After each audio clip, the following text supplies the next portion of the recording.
Hey, here we are, late and gay as always, but at least we Yay. are here. True. That is the important thing. Well, welcome everybody. It's Last Orders, and we've got some super chats to get through. It was a hell of a good stream the other night. I think we had 11,500 people watching us. And it was just 3 of us too. Can you I believe it? know, yeah. We had grand plans. We were supposed to have Rich and Az as well, and yeah, Mr. H went and got himself heat stroke, so It happens. Just masturbating too much in the sun, I think. Yeah. But no, it was good, and I don't know whether it's a sign of us just being charismatic motherfuckers or everyone was just mad about Kenobi and they wanted to hear us trash it. Who knows?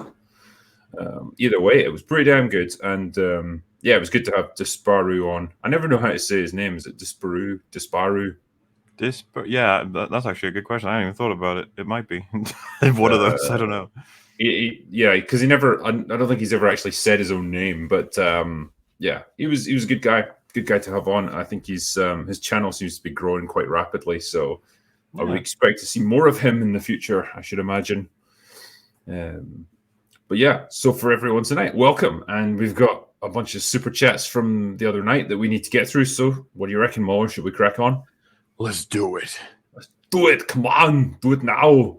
Yeah. So the first one I think was from Ardent Party, who said, any advice for me to beta read for an author, pal? Be honest with him, I suppose would be my advice. Even if he's your friend, if he's written something that's shit, then you should probably let him know, because otherwise he's not going to get any better. That would probably be my advice. Just be honest, be fair, and if you can, try and give him some detailed explanations for what you've seen and any issues that you've spotted. That'd be it for me. I don't know, Muller, if you've ever done beta reading for anyone. Literally never, so don't know what I can say really about that. Yeah. I kind of feel like if you had to do it, you would get back to them 3 years later with an entire book's worth of feedback. Like, look, I need to sit you down. There would just be some gibbering wreck by the end. Oh, no, I'm never writing again. Pickle Rickle said, bank holiday stream, I can get hammered. God love the Queen. I hope you did get hammered, man. I know I did. And yeah, it was good to have a bank holiday stream. So there we go. I don't know, how long is this shit going on for in the UK? Are we still celebrating the Jubilee or what? Like, I feel like I'm out of touch with what we're meant to be doing right now. Oh, I was about to say, I'm definitely out of touch. I couldn't give less of a fuck about royalty. So I'm just like, what? Time off? Okay, whatever. And it was funny, like my parents have noticed it, and I'm just like, yeah, is it good? They're like, yeah. There. All right. It just feels like it's that one time that comes along every decade or so in the UK when you can put a Union Jack up and not be accused of racism. So, people are taking full advantage of it, I guess. It's good stuff. Alex Perez says, the fact that people on Twitter are eating up and praising Kenobi is mind-boggling. Also, Top Gun Maverick is diverse casting done right. Yeah, I don't get the positivity for Kenobi. I think it's just I've seen shit tons of it, and all of it's like surrounding Kenobi and Vader's fight, and it's just like, this is so predictable. They just had to show you the things. It didn't need to be meaningful in any way. Just show you the things. If you polish those keys up a little bit before you jangle them, man, that's all people need. Well, they didn't polish Kenobi's, did they? They shot over him and then dangled it. It was a bit filth encrusted. Have you seen that we're getting a season 2 now? Like, are confirmed? Oh yeah, fuck it. I mean, it to me is just like, that seems like the most obvious thing ever, and it's going to get worse and worse. I was on the stream, I was talking about how, like, they'll probably bring in Palpatine and Yoda, and Yoda will be like, no, I didn't just sit on Dagobah, I fucking went on adventures too, and I dueled Palpatine again.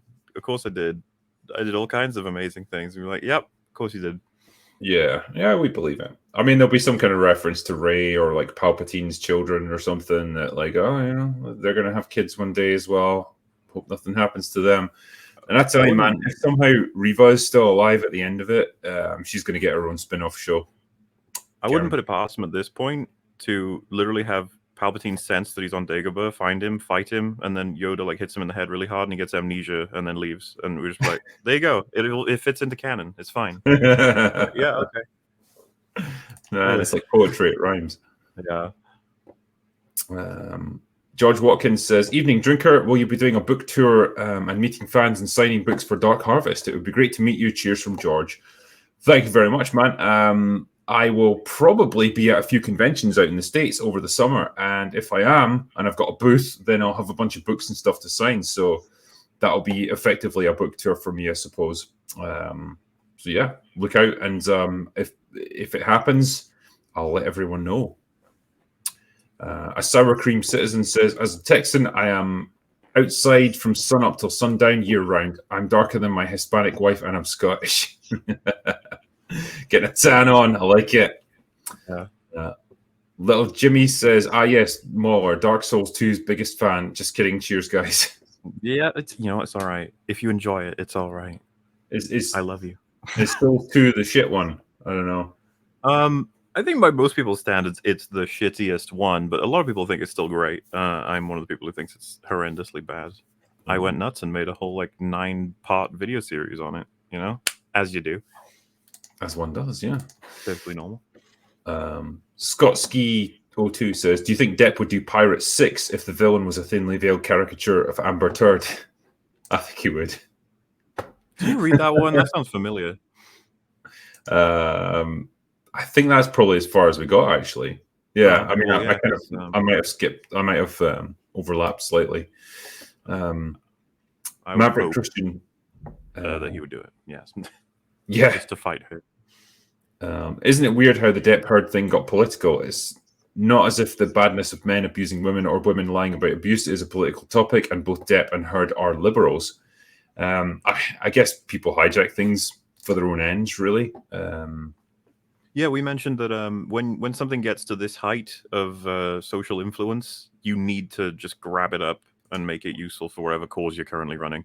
It could literally be the new Teletubbies movie, and it's just really, really engaging and fun and has a wholesome message about friendship. And someone will be like, "Don't you think this has a message about capitalism, though?" And you're like, "No." And they're like, "I don't know. I think it does. And I think you guys need to wake up and understand that." In this case, though, it's about men versus women, right? Pretty much about that, yeah. Next one is Cody Griffin. It says, "Gentlemen, do you ever fear that you may judge too quickly? Personally, although I find Reva and Kenobi incredibly annoying, I can't fully commit and call the show horrid or a bait and switch. It's not over yet. Utmost love and respect." This is a good question, and I get where you're coming from in this one. I think when you're halfway through, you're able to form a reasonable opinion of whether a character is well written or not. I wouldn't expect the writing quality to suddenly jump up in the next 3 episodes, put it that way. It trends down usually. The stories usually crumbles further when we go on. There is a chance it'll get better.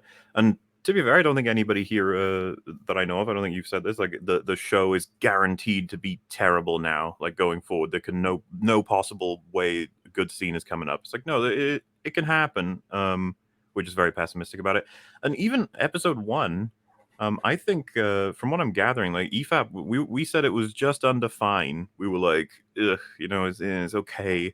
There's plot issues. There's some stuff we're not a fan of, but it's all right. Which I think a lot of people in our funnily enough, I guess what I'm saying is I think the EFAP audience hated the episode more than we did as people watching it. By episode 2, though, we were done. We were very upset with how everything was going.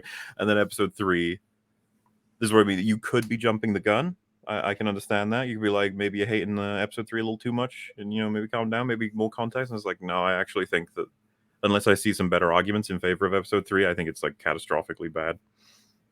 Yeah, I think because episode 3 is the most ambitious in terms of what you're doing with the characters, and this matchup that you're trying to put on screen for everyone. Vader versus Kenobi. This is the first time they've met in 10 years, and it had to be done well.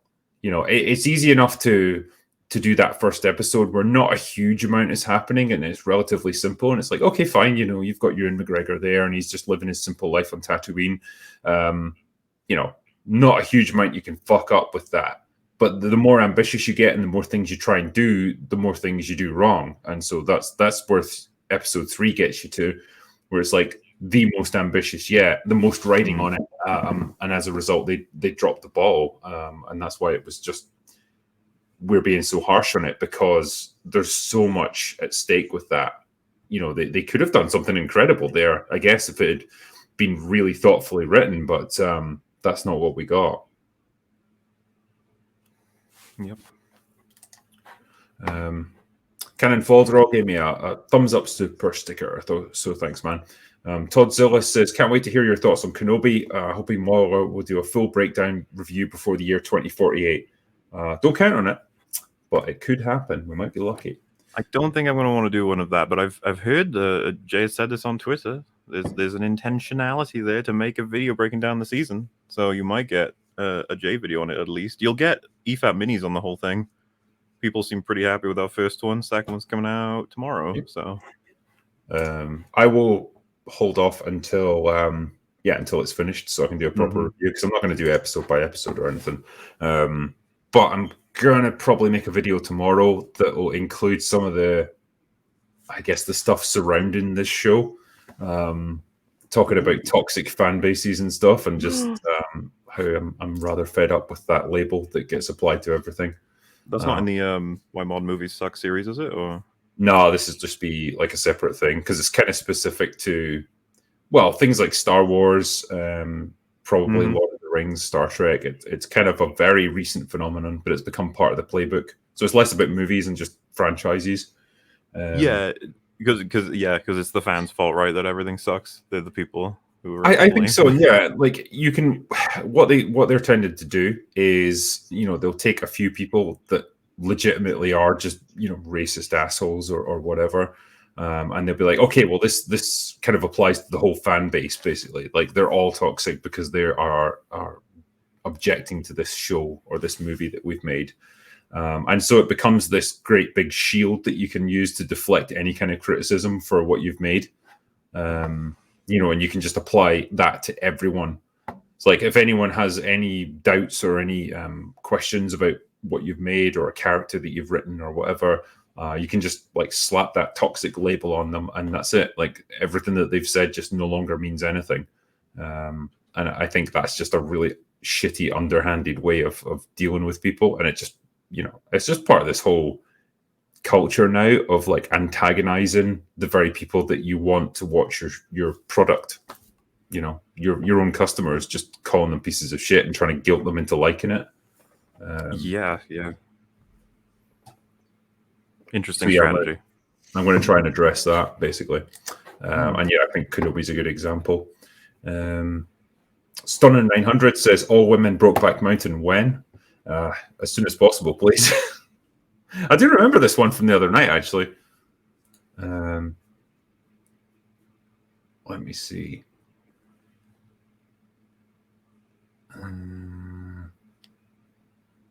Oh, yeah, so...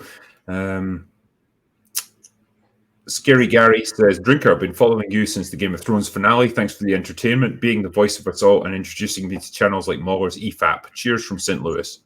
Thank you very much. Yeah, cool. And that's it. People have discovered EFAP as a result of this. Nice. Yay.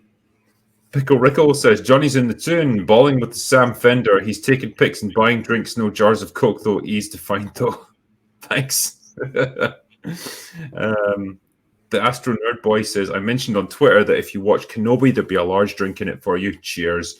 And that was for $100. So thank you very much, man. And yes, I've watched Kenobi. Yeah.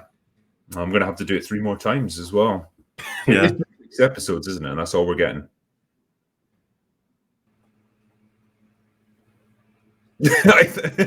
That's true, isn't it, More? Please tell me it's just 6. Oh, well, so I saw someone point this out, and it's kind of getting weird, right? Because like, wasn't Mando season 1? Was that 8 or 10? Oh, I think it was 8. I think it was 8, and then Boba Fett was 7, and then this was 6, and it's like, what's going on? Like, yeah, you're gonna eventually get like a show that's just 1 episode per season. Because I was just thinking about it, and it's like, for some reason 6 in my head at first seemed normal, and I was like, that's really not normal, is it? And it's like, well, mini-series or whatever, and it's like mini-series. Why the fuck are you having a mini-series when it's literally the most viable and marketable thing you could ever have for your fucking IP? It's like, expensive though, isn't it? Like Ewan McGregor, not cheap. But like, it's gonna make you the most money. So I don't know. If you get him for 6, what does it cost to get him for 10? I don't know. Is it like dramatically more expensive? They get him a season 2. So I mean, like people pointed out as well. Like there's a lot of like slow kind of landscape shots and just like moving from place to place, like kind of filler. Like almost like there's not a huge amount of plot already, and they're just trying to spin it out as much as possible. So I mean, it could be that. It could be that they just don't have enough ideas to fill up 10 episodes. Yeah. I mean, I wouldn't put it past them. Like, it wouldn't surprise me they have no fucking ideas. Yeah. Well, I mean, look at Boba Fett. 2 episodes of that were just part of like Mando season 3. You know, like they just had to fill the space up. Easy E says, how does Johnny Depp still look young with jars of cocaine and mega pints of alcohol? In all seriousness, the vindication from this trial has him glowing. I mean, he does look good for 58. I'll give him that. Like, yeah, maybe the drugs do work. I don't know.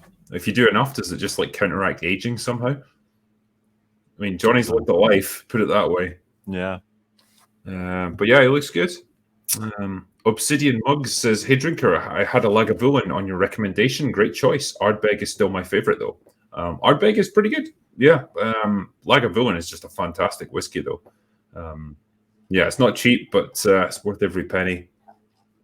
Ransom G says, I tweeted at you, you both Drinker and Mauler, calling episode 3 the most insulting thing to canon that I've ever seen, and that's saying something. Yeah, it's like we're in a kind of perpetual competition, really, aren't we? To see, what's the next worst canon. Saw this tweet comparing how they've treated Kenobi is very similar to how they've treated Luke, and I was just like, yeah. And then I realized it was a positive comparison from a person on Twitter. Like, look how awesome they've done with both these characters. And I was like, oh no. Yeah, that is bad. Yeah. I'm trying to picture, like, because obviously I haven't seen the next, 3 episodes, but yeah, I'm trying to feel like, do I think they've done him worse than they've done Luke in TLJ? I think so far not quite as bad, but there's not much in it. He's not quite as pathetic as Luke was. I'll agree with you. I think that Luke is worse off currently, but give it a chance. We still got opportunities to make, I don't know, Vader starts attacking some village and Kenobi finds out and then he says, I don't want to fight him. I'm too scared. Yeah. We could get that happen, Yeah, give it time.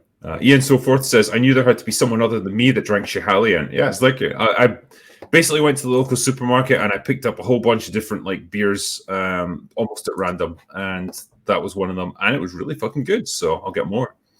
John McTernan says, use the feet, Vader, walk around the flyer in a galaxy far, far away. Yeah, that scene was amazing. Oh no, there's some flames in the way. I couldn't possibly get to you now. How do they do that twice in one episode though? How is that possible? It's like, man, there's just no way around this wall. It's like, I don't know, there's 2 sides, but yeah, you're right, I guess. It's really, I don't know, is it the writing? It's probably not the writing, it's probably the direction, isn't it? Because someone has to set up that scene. Like, I'm sure the script just says, like, there's a wall of flames in the way and you can't get past. And then you have on set, they were like, a way that it makes sense. Yeah. Yeah. But yeah, like, god damn, man. I'm really confused about how that combustible fuel works in that episode as well. Because, like, Vader can just ignite it with the Force or whatever, and then it can be put out, but then someone else can shoot, like, a container and it will just ignite again. Like, how? I don't get it. How does it work? Doesn't make sense. I don't know. Harley says, Top Gun will be breaking my personal record of rewatching a movie in a cinema. Very nice. I don't blame you. It's worth rewatching. It looks beautiful on IMAX. I was just seeing some of the numbers for it. Actually, it's dropped 32% from the first weekend. That's all it is. 32%. I was going to say that's a good drop compared to certain other movies. That is brilliant. Like I thought, anything less than 50 would be great, but yeah, 32 is awesome numbers. So I think it's at something like 560 million worldwide now. I mean, it's got a pretty good shot at hitting $1 billion, I would say. So good stuff. What's funny is like there's already articles starting to pop up now saying like, no, its success isn't because it's like anti-woke and pro-America. It's like, yeah, it fucking is. I mean, you know, it's also a good movie, but like people have just been crying out for a film that doesn't actively berate them and make them feel like shit. And there it is. That's like perfect example. And now they're loving it. Like there's so much positive word of mouth around this movie. It's fantastic. Yeah, I'm hearing nothing but it's good, basically. But yeah, the mainstream media are just fucking hating it, basically. You can tell how angry they are that people keep watching it. IB Hampe says Mr. H was almost on. Damn, big fan of his. He has awful luck making it on your stream. I'd love another Drinker and Mauler Mr. H Ripper stream. I believe Rakita said Amber can't file bankruptcy on this. That's interesting, actually, because I thought you could just do that at any time. But if she has assets, I suppose, and it's provable, then yeah, maybe you can. But yeah, Mr. H, he has been a bit unlucky with this stuff. But Yeah. if he's alive still, yeah, we'll get him back sometime for sure. PBX says, I think we have to lower our expectations to Disney Junior levels going forward. I think you're being generous there, to be fair. Hurl Hay says, that trope of you didn't tell me her name, right, needs to die in 2022. Yeah, it really fucking does. Mm-hmm. That when they did it in Multiverse of Madness, it's like, oh, come on, nobody It's so lazy. It's just fucking lazy, and it tires the hell out of me when it's just like, how do we get our character to reveal something important? It's like, it was an accident. There you go. You're like, oh. Well, yeah, that's all you get. Casey Love gave me $1. Thank you. Circular said, I saw the movie Men, and it was traumatizing. There's pregnant men in it. And Usher asked if it was good after, and all I could say was no. It's not even a hate watch or a spite view. Godspeed, gentlemen. Damn it. I mean, you say damn it, but the guy's track record is sketchy at this point. Yeah.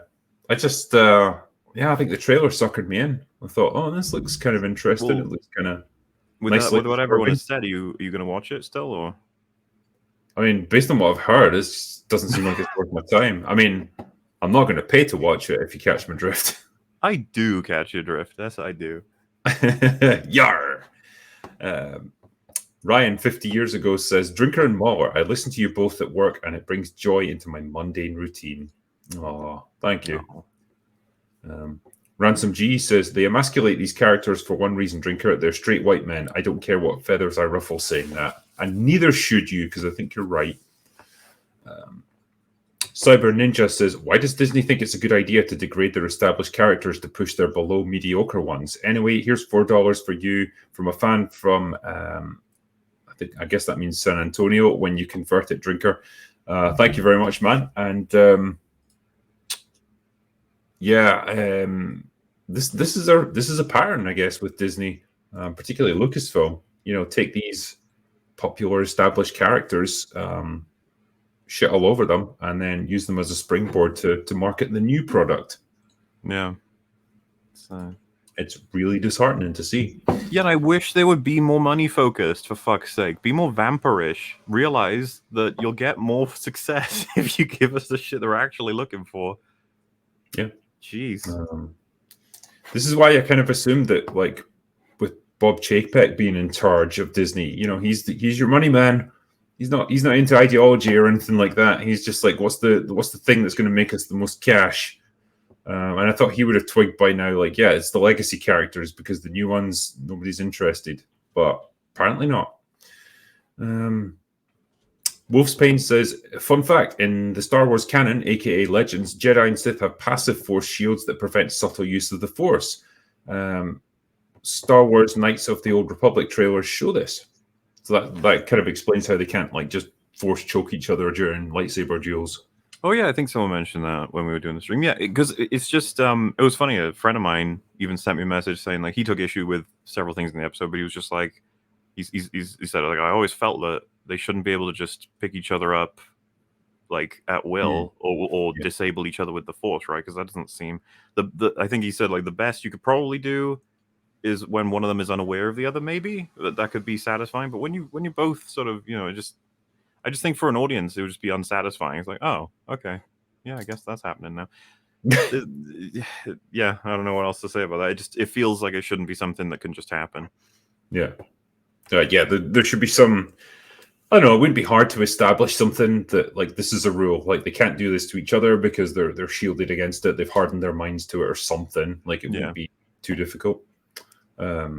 Majestic Media says why in episode 3 do they let Obi-Wan get away? They show the fire area, which is like 20 meters at most.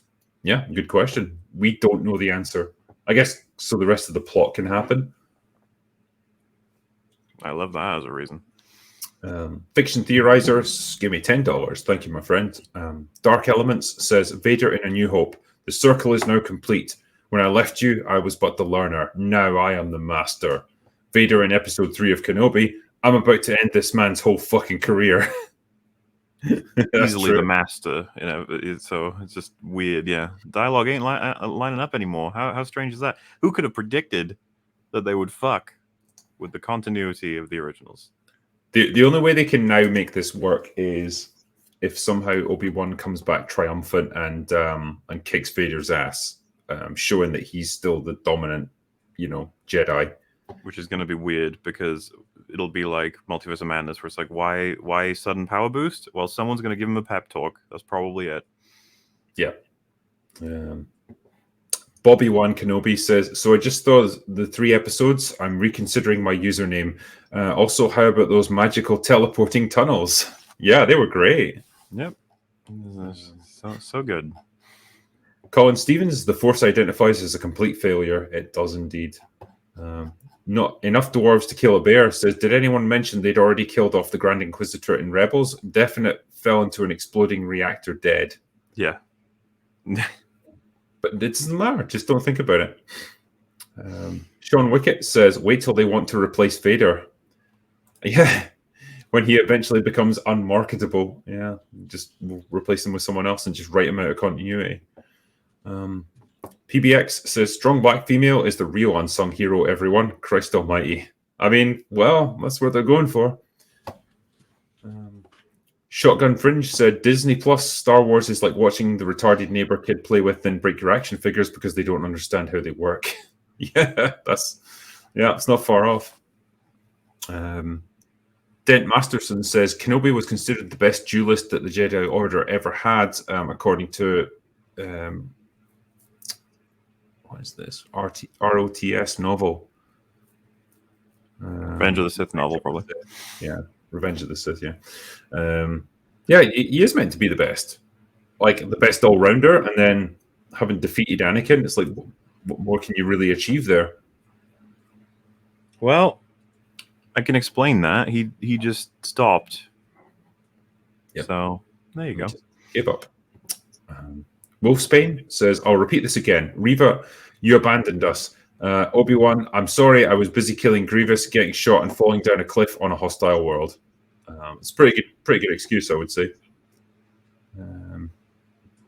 PDX said, when danger reared its ugly head, Kenobi turned his tail and fled.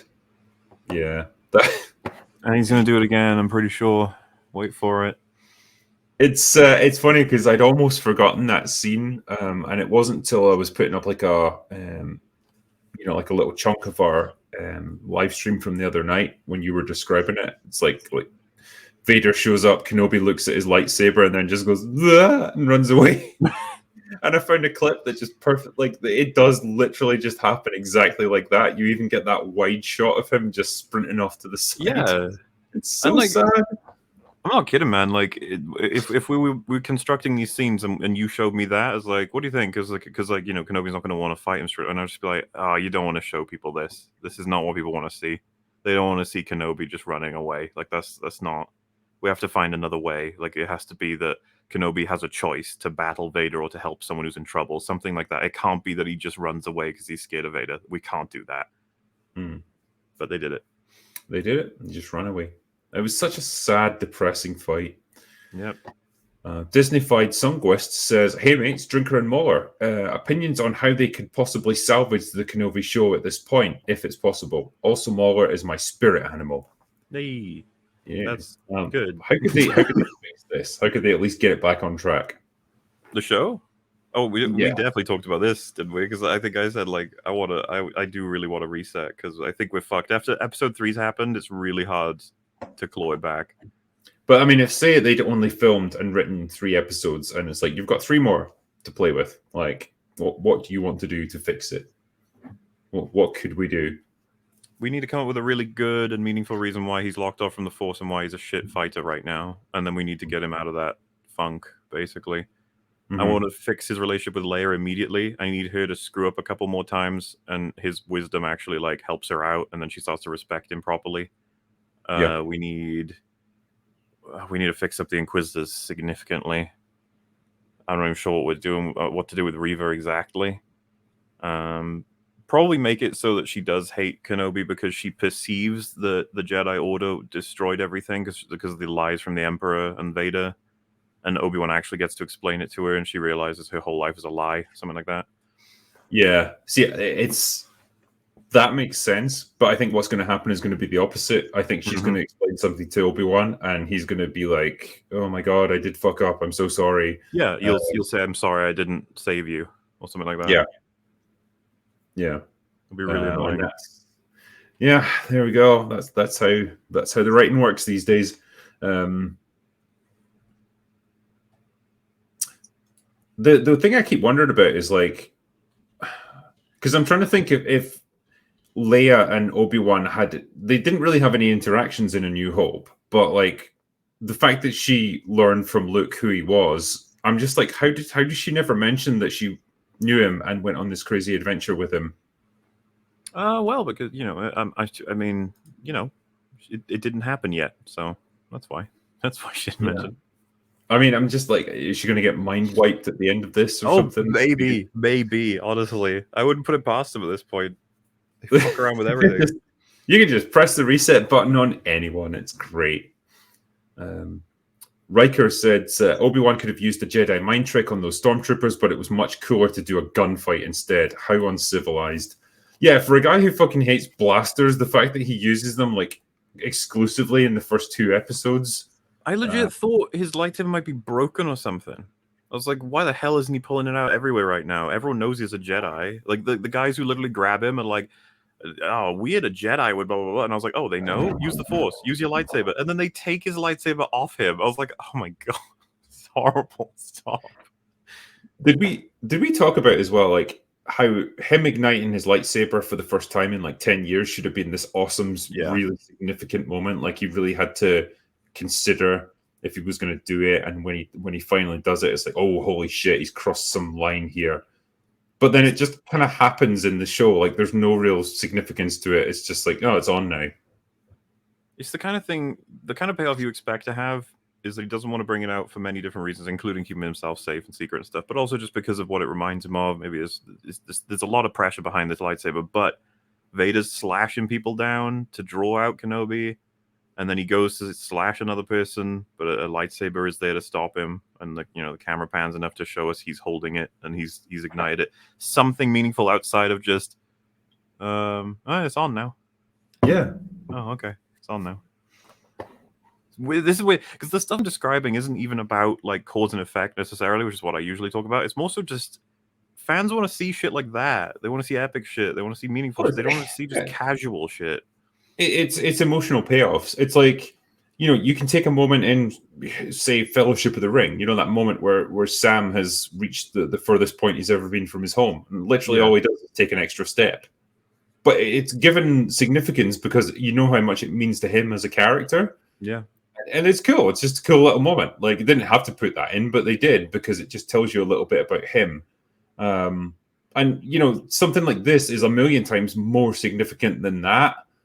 him igniting his lightsaber for the first time in all this time to fight the man that he thought he'd destroyed, his best friend.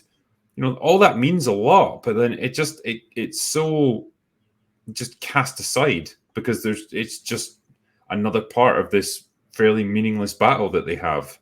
Yep. Damn, what a waste.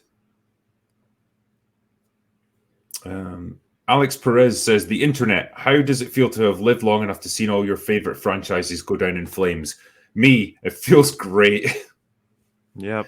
Just let it burn. Let it burn. Dude, that quote is just aging incredibly well as time goes on. Every franchise. Except Top Gun. Yeah, they've made it work. Top Gun's okay. The worry is that they get a bit overconfident and they think, yeah, we'll do a third one to make it a Top Gun trilogy. Oh yeah, and they hand it over to someone to just do it quick and cheap, and then I just imagine if Rian Johnson got his hands on that. Oh my god!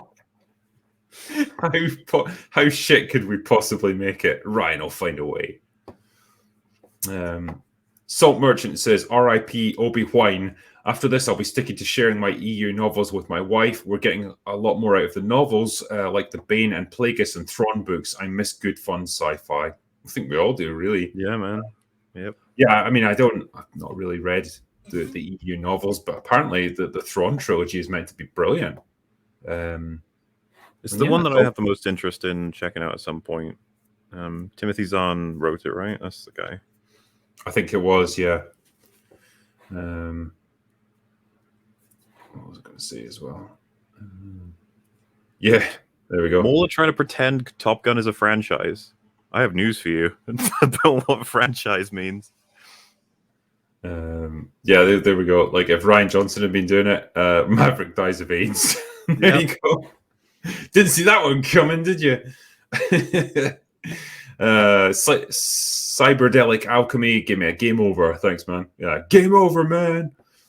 Kyle McCrory says, is there going to be a New Hope edit now where Vader asks Obi-Wan why he ran away and Obi-Wan denies that it ever happened? They'll put it past them. Matt Guillemette says, I have to give it to Disney. They did the impossible. The prequels are now a masterpiece compared to this Disney trash. Yeah, they're getting better with each passing TV show. Mm-hmm. Dr. Martin Luther Pepe says, it should be celestially epic. It should have been, but it wasn't. CJ Broskin says, I really have to question the work ethic of these writers. It's just pathetic. Nut up and watch Mahler's analysis. They probably benefit a fair bit from that. There was one thing, this is slightly unrelated, but have you been watching Stranger Things season 4 at all? Everyone keeps telling me it's really good. It's surprisingly good, yeah. I'm like 3 episodes in now, and it's weird. It's like they watched my video where I was just tearing into season 3, and they thought, right, I'm going to show this asshole, and I'm going to fix it. And they kind of have. Like a lot of the criticisms that I have, they seem to have put them right. Like the tone's much darker. They've gotten rid of a lot of the shitty comedy elements. They've made some of the characters a bit more likable. Yeah, it's surprisingly good. Normally, when shows go on that downward trajectory, that's it. They don't pull out of it. Well, because there was quite a big gap between season 3 and 4, wasn't there? So maybe they did take more time to focus and come up with some kind of story. If season 4 ends up being good overall, that's gonna be a really weird show. Because like season 1, real good. Season 2, I think, starts to drop the ball significantly. 3, everyone agrees is terrible, and then 4's good again. Just like, all right, yeah, weird. But I mean, I suppose in theory, it's possible. Like that writers would be self-aware enough to know, yeah, you know, we didn't have great ideas for that season. We need to rethink what we're doing and yeah, just do something better. And it feels like that's what they've done. It's weird. But hey, you know, if more people did that, I'd be more than happy. Kung Fu Hot Dog says, hail gents, Top Gun 2 is awesome and Disney can burn. Yes. I'm watching John Woo classics such as Hard Boiled and The Killer, practically gunplay at its finest. Practical gunplay. It really is, yeah. The shootouts in Hard Boiled are incredible. The amount of pyrotechnics they use and the squibs and everything. Brilliant. Love some of that stuff. That was when John Woo was still a thing. Never mind. Black Kiwi says, please tell me you guys are lying or over exaggerating. What the hell are they doing? Can't wait for the minis though. Yeah, we're not exaggerating. Oh, yeah, no, we weren't. Sorry. Yeah. We're probably being generous, actually. Yeah. Your Future X says, can we talk about how the writers have no idea how a tunnel works? I mean, there's so many things they don't seem to understand. But yeah, teleportation is a thing definitely in this. It's the kind of logistics that you're just like, they must, you like don't see the forest when you're working on the trees, I guess, individually, and all the pieces of the episode are coming together, and it's like, guys, we just wrote it so that like you need to see this, you need to see this in the editing room, and then they're like, it's too late, it's just too late, just put it out. Yeah, again, like some of it comes down to like the direction. I guess that again, the script could just be like, well, this character flees and then another, Reva intercepts them in a tunnel. It's like, okay, fine, but then how are you going to frame that in a way that makes sense? I don't know. Apparently they didn't. Rax says, Drinker, tell Rags to tell Metal to tell Fringy to tell Muller to watch Top Gun Maverick. It's the best sequel to classic action movies since Terminator 2. Well. Yeah, I mean, I do want to see it at some point. I know that Fringy is seeing it on his holiday, so when he gets back, he can. If Fringy tells me I got to go see it as well, that'll be that, I suppose. I mean, it's available to download now, which means, well, I think you know what it means. So you could probably watch it. Wait, how has that happened? When is it on streaming as well? I thought they wanted to release it solely in cinemas. No, because I know if you go on like Sky Store, like over here in the UK, it's available to watch now. So I don't know if it's some simultaneous release or something. And so, the moment it becomes available to download or stream, you can see it quite easily. Anyway, PBX says Vader is toying with Obi-Wan, the convenient excuse circulating on YouTube. Yep, that's what everyone's current excuse is. It doesn't make any sense, though. I'm sorry, why did he say bring him to me if he was just toying with him and totally okay with him leaving? Why are all the stormtroopers shooting at Obi-Wan as the robot picks him up? How did they all miss, by the way? Because stormtroopers miss everything. That's stormtroopers, yeah. I saw some people discussing that. They were like, why ask... They were saying this in defense of the show. Why ask why are the stormtroopers missing? Like that, like we know it's like they literally exist for no reason anymore. Like why are they even there? Yeah, the stormtroopers have embraced the meme. But yeah, I mean, you could have even had a scene there where they've got Obi-Wan in their sights and Vader stops them because he doesn't want him killed yet. That might have told you a little bit about what his actual motivations are. I mean, he just wants this guy alive so he can torture him. And as if Disney writers could resist being overt. If they wanted Vader to come across as a character who wanted Obi-Wan to escape that scene, they would have had him say it. He would have been like, let him go. Something like that. They wouldn't have done it the way they did. Night King 01 says, in the extended universe, the armor purposely was designed to protect Vader, but also with built-in defects to prevent him from killing Palpatine. So what was it, like defects that Palpatine knew about that he could exploit if Vader ever turned against him? Hopefully I'm not making this up because I remember someone mentioning it somewhere, but apparently there was like a built-in thing so that if Palpatine electrocuted him, it would like damage the suit to the point of killing him. Like the whole idea there is that Palpatine will always have a fail-safe on Vader. Makes sense. Yeah, I think that makes sense, and it lines up then with Return of the Jedi that he dies from Palpatine doing that. It feels like he should probably just have like a remote control or something. They could just like power down Vader's suit if he needed to. It's like, yeah, you can't attack me now. Yeah. Fiction Theorizer gave me $2. Thanks, man. M. Martin said, I think it's clear that Disney used the desert scenery as an analog for Kathleen Kennedy's parts dried out womb, where old men battle each other to try to scale in the dry, parched landscape. Oh my. You've taken this down a whole different abstract road. Enough dwarves to kill a bear says, why does Vader randomly slaughter a bunch of civilians while walking through town? Seems out of character for a guy who only ever killed incompetent subordinates or enemies. So, yeah, I mean, I think the explanation there is that he's trying to bait Kenobi to come out and fight him or protect these civilians. So he's just randomly torturing and then killing them. I'd be fine with the torturing, the killing part where I was just like, lame. I don't think he would do that. It's like a lost piece of utility if he kills them. You want them screaming. Yeah, like you could, I don't know, you could just pick one and like lift them up, use the force to like tear them limb from limb, kind of thing, and that would be enough to like Mm-hmm. get him out. Like you don't need to kill half a dozen people. Daniel Glassman says, "I've been waiting for the drinker's insights so impatiently." Well, there you go. I don't know if I gave you any the other night, but yeah, give it a couple more weeks when the whole season's been out, and then I can give you a proper review. Yeah.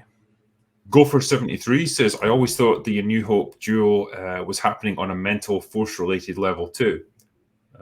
Maybe it was. I mean, it doesn't give much away, I guess, in the actual finished cut of the movie. That being said, like I guess you've seen the recut scene, like it was just a fan-made one. Yeah, it was much more frenetic. Yeah, which it had some good stuff in there. There was some stuff I like in it. I'm not sure if I want that fight to be that fast. Yeah, I think it just needed a little bit more. Like clearly, it was like Alec Guinness, a 60-year-old man with no fight training, trying to build up some kind of fight, and is like the stuntman having to work around that. There's not much you can do there, so it could have done with a little bit more. Big Dave K said, "Ahoy, everyone. I saw your Top Gun Maverick. Top Gun Maverick. Thanks for all your recommendations, Drinker. You haven't missed yet, so please keep suggesting films." Thank you. I wished I could suggest more. I wish there was more good ones. Dimitri KR says, "Leia wasn't supposed to know Obi-Wan either. In her OG hologram, she refers to him as someone who served her father, not her bearded adventure sidekick." Yes, that is true. Yeah, curious, huh? Curious. Very much the impression you get is like, I've never met you, but like I've heard that you're useful. Yeah, the way she refers to him is as we refer to people who we haven't met but mean something to people we love. We're like, "Oh, you're this person to this person. Hello, I respect you because of that." But no, they're pretending now that these two. Because that's the thing. The more meaningful you make their relationship, which is probably going to happen, the more episodes go on, the more confusing Leia's message in the beginning of A New Hope is. Yeah. She should just be like, "Ben, it's been fucking ages. I Yeah. wish we could have talked to each other more. Dude, you'll never guess. That fucking crazy robot guy, he's after me. I need your help." That fucking crazy robot guy.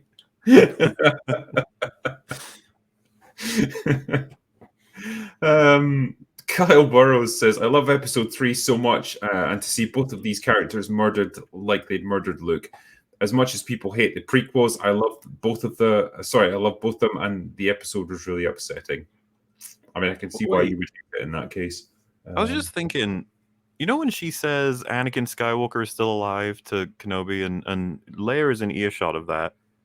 So isn't it safe to say that she now knows Anakin is Vader, Anakin Skywalker is Lord Vader, so that when she finally meets Luke, he says, "I'm Luke Skywalker, I'm here to rescue you." Shouldn't she be like, "Skywalker? Man, do you know what that crazy robot guy's name is?" And you'd be like, "What do you mean?" It's like, "Anakin Skywalker." It's a coincidence, huh? Oh, I don't know. I mean, this in Disney's world, like this is the kind of galaxy where like anything more than 20 years ago just passes into the realm of myth and legend. Like people are like, "Oh shit, like this is some forgotten time." It happens in a couple days. People are like, Yeah, "Wait, like what's now, talking about the Soviet Union and someone saying like, "Oh God, I thought that was just a myth. You're telling me it was real?" It's like, yeah, it's really, you can just go on Google and look it up. Like, it's bizarre. Ziglip said, "But Drinker, she said she's sorry. It doesn't matter about everything she's done before. Cue to cry now." I guess that's Leia, like being an asshole. Yeah. DL Ritter says, "This is why I'm building my own comic company." Yeah, please do. We need more people to build good stuff. Yeah, go for it. A Sour Cream Citizen, someone needs to make a compilation of Moses saying, "I am a role model," then show all the evil things she does in this show. That is a really strange tack to take. And I assume Yeah, it can only be because they're going to build her up for a redemption arc, and so at the end, you're meant to see her as this lovely, virtuous character who redeems herself. Can I just how fucking hilarious it would be if Andy Serkis and Ian McDiarmid are like in an interview about Palpatine and Snoke, and they just both agree, like, aren't we great little role models for those little white boys out there? Yeah. We would just be like, what the fuck? Yeah, if you stick in hard and work hard at life, that you too can be an evil emperor that destroys entire planets. You too could have your own empire. You're like, woo! Yeah. Douglas Burton says that's what's missing from modern writing: good guys and bad tactical thinking. Yeah, there's just thinking in general, I would say.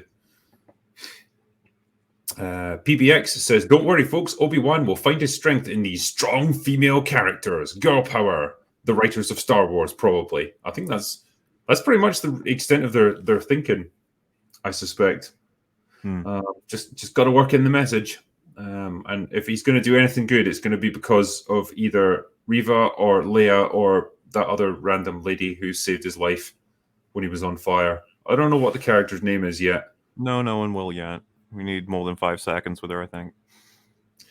Judo Cricket says Leia won't tell Obi-Wan to believe in himself. She'll say, believe in me. That believes in you. Yeah, probably. C-Dub says, what's up with Disney having Han from Fast and the Furious in whiteface makeup for the fifth brother in Kenobi? Is there any explanation for that choice that I'm missing? There's so much about the Inquisitors that I don't understand from this show. Yeah. Because does the process of becoming an Inquisitor make you turn into an albino thing? Well, yeah, I think that's just a coincidence then between those two, because Reva doesn't seem to be crazy looking. Well, exactly, yeah. But then they seem to be like different species or something. So, you know, I just assumed that was part of the process of becoming an Inquisitor. Like they do something to you that like bleaches your skin somehow. But they didn't do it to her. Well, one of the things I thought was kind of nuts was, Jason Isaacs. He's the voice of the Grand Inquisitor in the Rebel show, and I was like, huh. Well, Jason Isaacs has a longer face than Rupert Friend does, like matching more so the look of the character and the thing. And I'm pretty sure, because he's not got a lot of work going on. I assume he was in one of the Star Trek TV shows, Jason Isaacs, so he's probably willing to not only do the role, but like, how good would that be for fans of the show to bring in the actual voice actor for the role? People would way prefer that. I mean, Rupert Friend is a decent enough actor, but if you've already got someone who's like well acquainted with the role, and like I don't suppose it matters how old you are because you're in heavy makeup anyway. So yeah, I'm sure they can make up for it. And yeah, like I don't know, I felt like, because I'm not too familiar with Rupert Friend's work, but like I felt like what he was doing was kind of caricaturish. The voice he was putting on it felt so over the top to me. Like, what do you expect a Jedi to do? Like the throat was being warbled, if you know what I mean. Yeah. I mean, I mostly know him from he was in one of the Hitman movies, and he was in Homeland for a few seasons, like playing a kind of assassin dude, and he was pretty good in that, to be fair. I think his name was Quinn. Yeah, he was all right. But yeah, in this, he's just got that kind of stereotypical, like, snooty kind of villain accent, just like that general purpose British accent.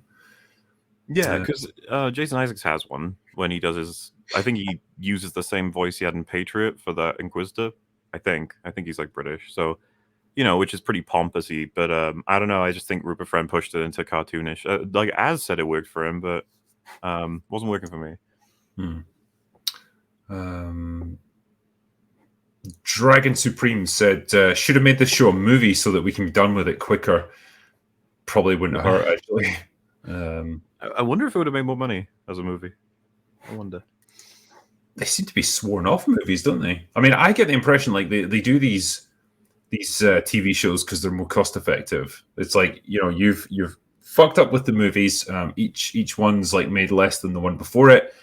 You can do TV shows because they're nice and cheap. We can do them really efficiently, and we can make like a metric ton of them to spur Disney Plus subscriptions. Yeah, I don't know, man. I feel like a Star Wars movie at this point would not be successful. I don't know what it's going to take to like reinvigorate the movie side of things. Yeah. Craig Road Jr. says, watching Babylon 5, Raised by Wolves, and New Orville makes Star Trek and Star Wars look like fan films. Yeah, I mean, I've heard good things about the Orville, especially now it's come back. Apparently it's really good, but yeah, good stuff. At least it's nice to know that there is some decent things still being made. Yeah, here and there. The Wall says, Overlord DVD is right. It's not about showing the menace of the character. It's about undermining the character of both Vader and Obi-Wan. Seems like it, yeah. Neither of them were done well in this show. What I will say, though, is that it looks deliberate what they've done to Kenobi. Like, they're reducing him very purposefully. Vader, though, I think that's more general incompetence. I think they want him to come across as intimidating, but he keeps, like, doing stupid shit. So it's with Kenobi, they are bad at presenting something that we don't want to see. With Vader, they're trying to present something we probably would be on board with. You know, he's strong, he's scary, blah, blah, but I don't think they're doing it well. And yeah, some of it's super embarrassing. Sooner Than Later says, politely disagree. It shows he's more machine than man. I guess it's like the suiting up bit in the episode. The dark side is all about that jazz. Also loved when Vader dragged Obi-Wan into the flames. There you go. Hey, so man, you know what? That's fine. Some people. It's totally fine that you like that. That's great.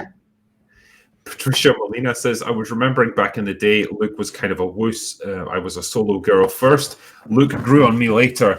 I hated Anakin, the kid version. Same thing with Reva. I don't think so. Loved TIA and Battlefront vibes. Yeah, I don't think many people loved the Jake Lloyd version of Anakin.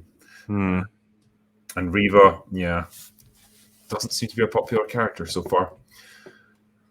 Douglas Burton says, I love that Imperial Stormtroopers don't have transport and need to hitchhike. Yeah, that was ridiculous.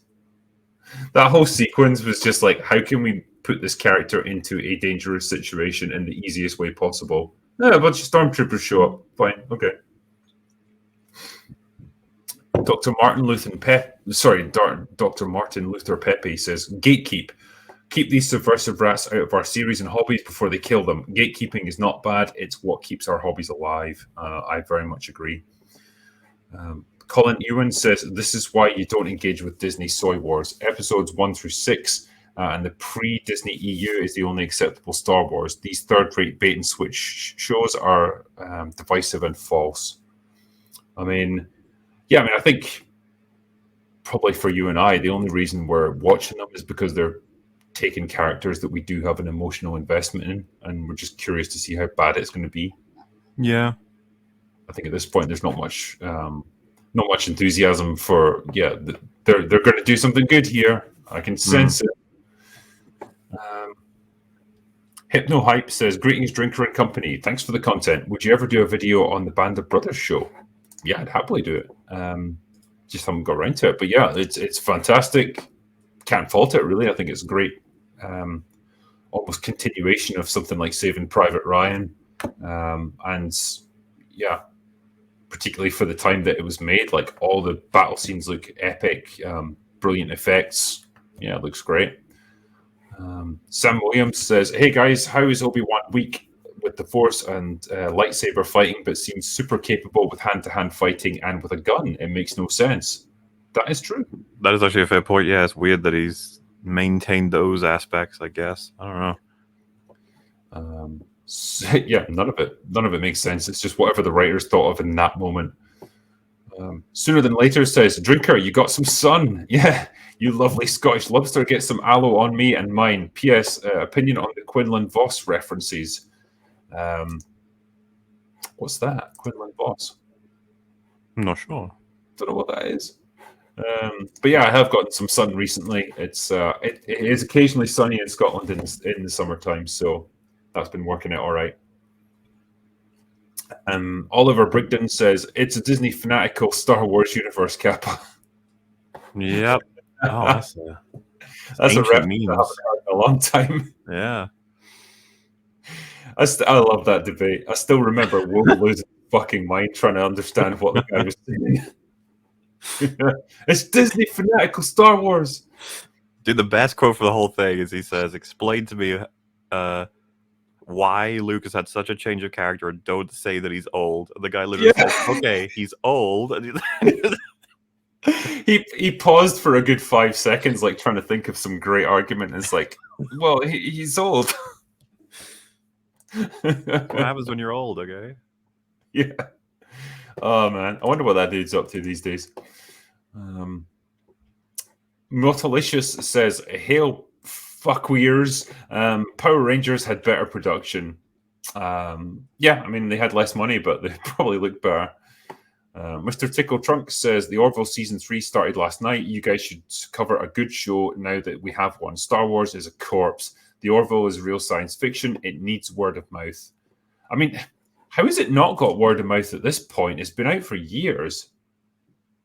I haven't seen it. The other thing is, I think it's more appealing to people who've seen Star Trek and know how much it's fallen apart to then see a show that like clearly wants to reference at least more of a heyday for Star Trek. I don't know. Yeah. Eddie Rodriguez says, "If they never redeem Reva, then the character could survive like an Umbridge type, a character whose sole purpose is to be hated. It's unlikely." Yeah, there's no way they're going to do that with this character, in my opinion. They're going to want you to like her by the end. Maxwell Washulves says, "I just watched We Were Soldiers with Mel Gibson for the first time earlier today. That's a really good movie. And recommended extra shots video would be appreciated." Yeah, it's a good film based on a true story and big battle in the early days of the Vietnam War. And yeah, the battle scenes are awesome in it. Weaponized Autism says, "I was late. What are your guys' biggest issues?" How much time do you have? Characters. That'd be the biggest one. Yeah, really, really dumb writing. Terribly staged fight scenes. Waste of potential, I suppose, would be my criticisms. Miguel Zarita says, "Remember when this was supposed to be a movie? As much as I like the first episode, the story feels so dragged out." Yeah, kind of goes back to what I was saying earlier. The story for most of these shows is like half as long as it actually turns out to be. It's kind of crazy that it's so rushed yet so like condensed. 6 episodes and there's no time for anything, and at the same time they just waste time all the time. Time. It's strange combination of bad writing and bad direction, I suppose. Nabor 605 says, "Leia will use the Force despite in Return of the Jedi she hasn't." Yeah, probably, and then she'll forget about it. Samurai Knight says, "Reva is going to tell us she was listening to Nick and believes that the Jedi are all kid diddlers." No, maybe. Gaia Raya says, "Guys, Leia is smarter as a 10-year-old because she, in the OT, she is older." Okay. The Sod Monster says, "At this point, why do they even care about continuity with the original trilogy? Just have Black Space Jesus kick Obi-Wan in the nuts and he dies. In doing so, kicks off the Star Wars multiverse." Yeah, yeah. Just go all in. The KC Surge says, "The manliest thing that Obi-Wan does is fix Leia's floaty robot thing." Yeah. Which probably wasn't a good idea because it's a toy that makes noise. Like, probably shouldn't be doing that. I was almost surprised by that, actually, that he did something. He did something useful that she couldn't do. I was like, oh, wow, cool. I kind of expected her to fix it herself, or like he's trying to do it and then she has to do it for him. Yeah, well, it's their way of, when they wrote that, they were like, we got to make a reason for why Leia will like him more. How about this? And it's just like, yeah, saving a life isn't quite it, is it? We need something like he repairs a robot. Yeah. The Salt Merchant says, "If you're looking for a better version of this, try the book Kenobi. It's kind of like a Western where he's trying to do good but also keep a low profile." Yeah, I mean, if that was going to be, if you had to do a Kenobi show, that would be the better format to take, rather than going on this big epic adventure where he comes into contact with all these OT characters. Yeah, he's just getting involved in little sort of space Western adventures on Tatooine. That could have been enough. Yep. PBX says, "Lord of the Rings, I'm dead." Yeah, it's not going to be good. Colin Ewan says, if it's written by ideologues, avoid it and invest your time and energy into something else. You know it will be farmyard leavings after feeding. Pretty much, yeah. I mean, I think it's just because we care about these characters a little bit. Just a bit.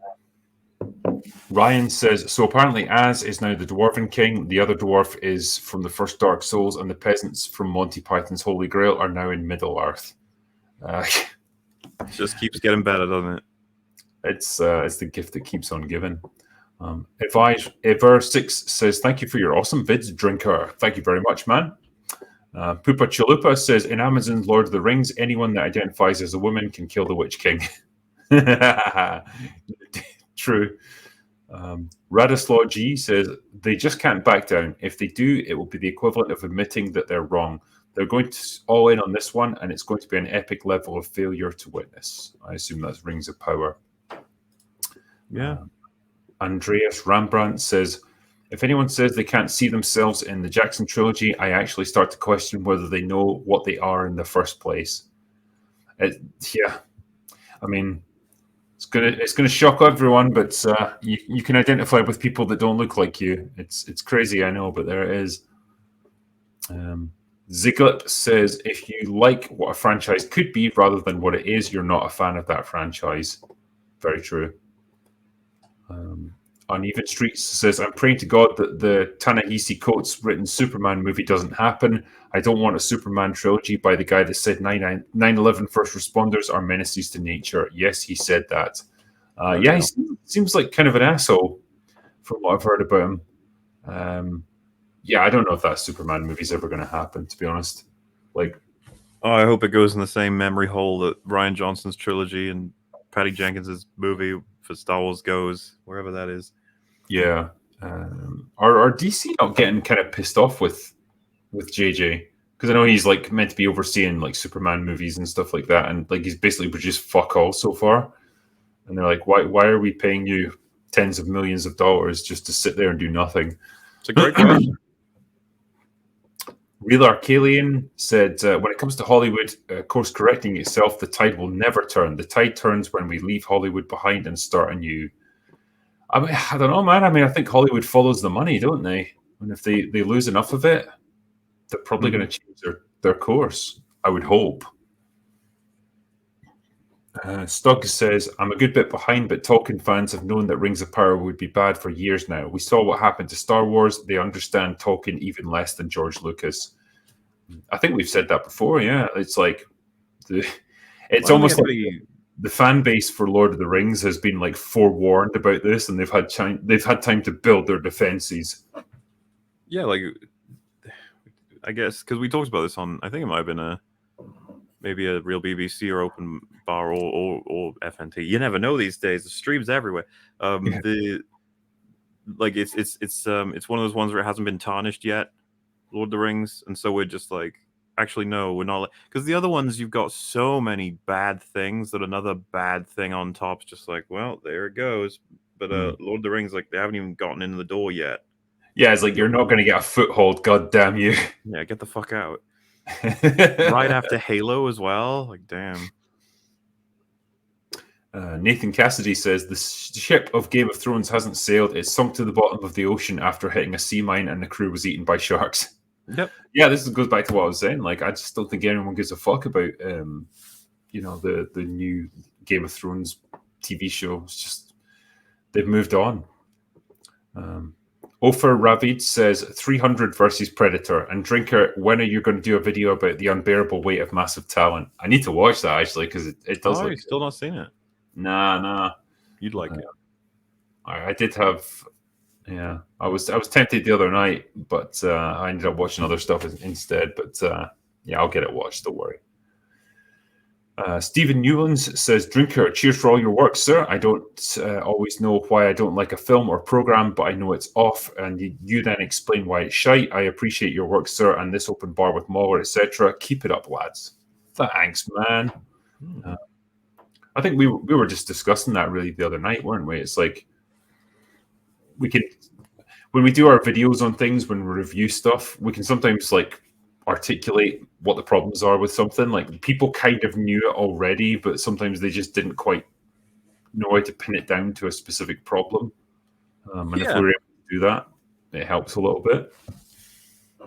Yeah, I think that's what we all end up looking for sometimes when we look at other videos. It's just like, did you see what I saw? Or maybe you saw something I didn't see, but it helped explains my feelings, sort of thing. Richard Bond says, did anyone tell Obi-Wan if he wanted to run away in the dark, not to keep his bright blue lights on? Hey, Exactly. look, you can't expect him to know this stuff, all right? That's way ahead of what he knows. Yeah. Luis Cuevas says George R.R. Martin could have been immortalized for generations like Tolkien, Herbert, or the glorious L. Ron Hubbard. He could have been, yeah. He seems like he's kind of sabotaging his own reputation at this point. Miguel Zarita says Red Letter Media was right. This content is just fast food. They want you to consume and forget until the next product. That's kind of what it feels like, yeah. Yep. Black Vulcan X says, cheers, drinker, for understanding whether a product is worth my time and money or not. Yes, I watch it so you don't have to. I guess that's the point. Gregory Sterner says, great show, guys. Cheers for $50. Thank you very much, my friend. And yeah, that's much appreciated. Hopefully we kept you amused for a couple hours. Ashton Frost Diamond says, Morbius is still the greatest movie ever made. I sold over 35 more billion tickets, and after my dad watched it, he came back with the milk. It's Morbin time. It's a great movie. Everyone knows it. Nobody's seen it, of course, but... Yeah. Did they? Yeah, so they brought it back to theaters, didn't they? Yeah. Because of all the memes and shit. And yeah, I don't know why. Like, no one's going to watch it, but hey, good on you. Yeah. Helbetroid says, in Snyder we trust. I don't think we do. Enough Dwarves to Kill a Bear says, don't know why Reva would be looked down on. All of the Inquisitors are former Jedi. That is true, unless she's something else. I don't know. Oh yeah, that was because that's what I thought it was, but then people were like, oh, they that's what all their histories are, and I was just like, oh, so why would they hate her more than what is she? I don't know. I guess we'll find out. Yeah. I heard, like, did they not explain it as some of them are former Jedi who turned to the Sith, but they're not all Inquisitors are that. Like, well, the Grand Inquisitor apparently is, whatever, to begin with, and he's the one that called her scum or whatever. So it's going to be weird if they want to keep a continuity of him being a Jedi previously and now not. I don't know. We'll see. Yeah. Leadfoot says, I wonder where someone like Brandon Sanderson fits into this. I'm not worried about that guy finishing a series, even though he has like 10 projects going at once. Yeah. HLB says, Zack Snyder actually takes source material. Jim Lee did the storyboards for Pete's sake. Okay. Miguel Zarita says, hot take, The Dark Knight doesn't hold up. Heath Ledger is the only good part of that shoutfest. I don't know what you mean. What an absurd and crazy idea that you got there. Uneven Streets says, George R.R. Martin is like the anti-Tom Cruise. The opening of Maverick is him thanking people for coming and saying he made it for the fans.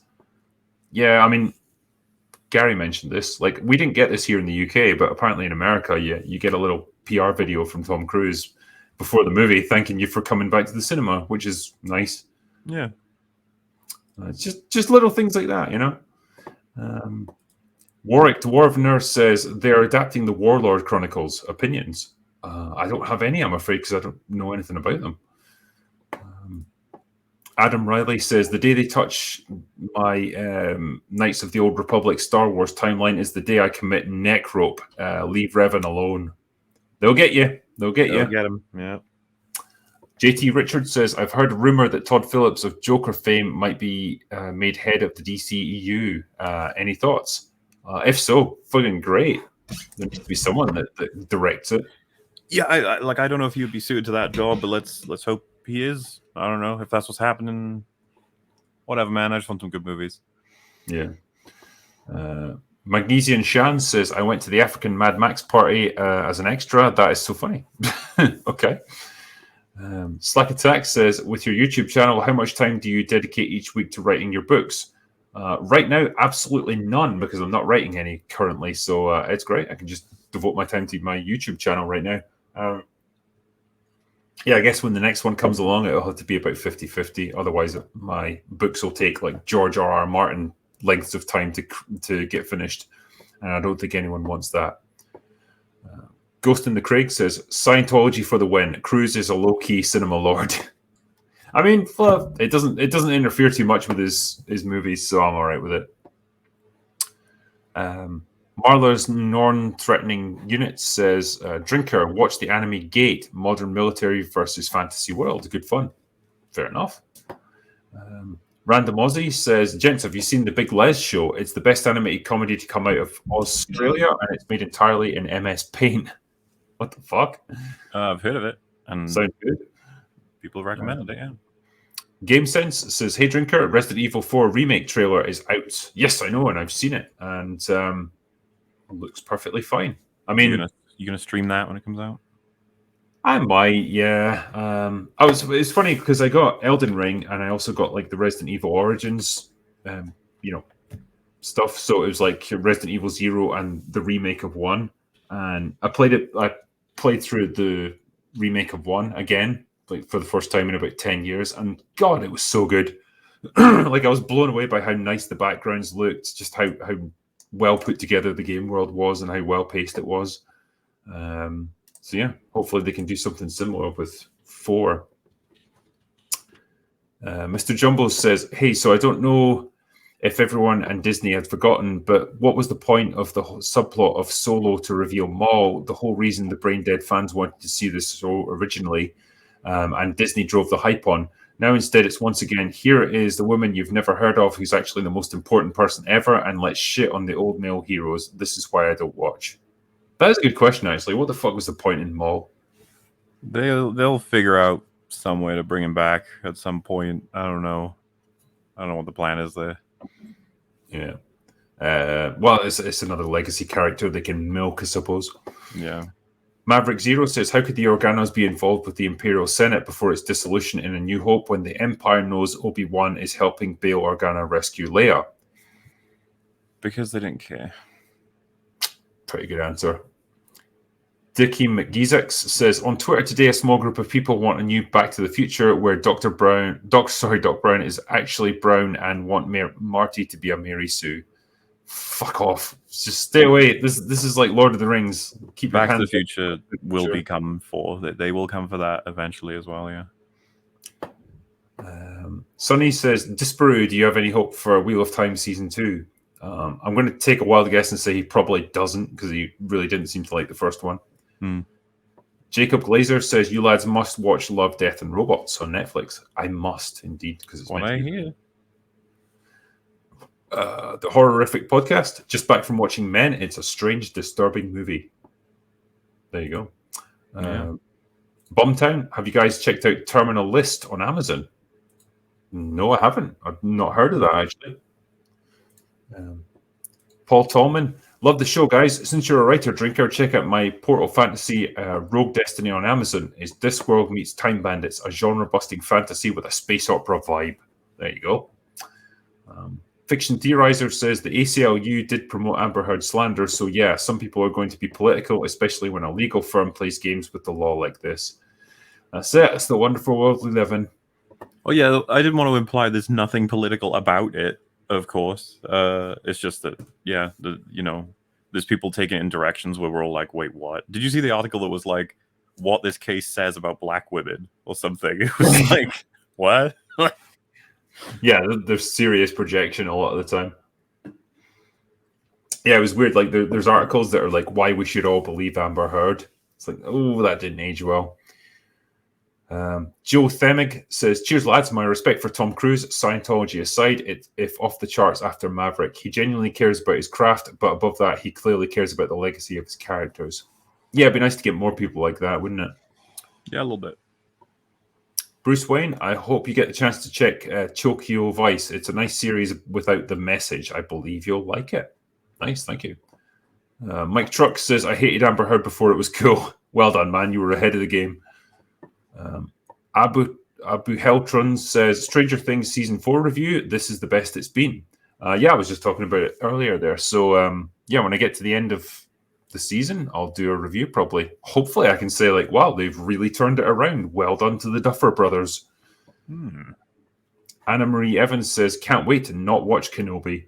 I think your life will be better for not watching it, to be fair. Millie says, why do you think many movies these days do not take their plot, characters, etc. seriously? Why do they always add in Marvel-like slapstick humor? I think the clue is right there in the name. Marvel has obviously made a shit zillion dollars from having that formula. You know, goofy, lighthearted humor. You know, quippy, Joss Whedon style stuff. I think Gary's talked about it. A lot of us have. There's this assumption now you can't linger on any one feeling for too long in these movies, and you never have one tone that fits throughout the whole movie, like or something. Because you just there's like they worry that the audience would feel too like down in the dumps or maybe too one-dimensional, and so they keep moving it around just to make sure that those who want the sad stuff they get some of it. Those who want the funny stuff, they get some of that. And so everybody's relatively satisfied. Nobody's in love. But also nobody is like hating it. Like that they want to try and get that. And seriously, this is like scientifically proven in a lab, probably, as far as we know. Oh, yeah. I don't doubt it. I think it was Anthony Mackie who was talking about this, and he said, like, yeah, the movies that we make now within the MCU are for like 13-year-old kids and Chinese people. You know, and he wasn't wrong. In the like, it's just designed for like that just lowest common denominator. Where, don't make it get too heavy. Don't deal with too complex ideas. Throw in lots of jokes to keep the kids laughing and just keep things moving along. Seems to be all it is. Abu Heltron says, also Triple R review. If you have never heard of it, it's trending on Netflix. It's on Twitter right now as well. Okay, what's RRR? I don't know. Hold on. When people do stuff like this, I'm like, what the fuck are you referring to? Let me see if I can find anything.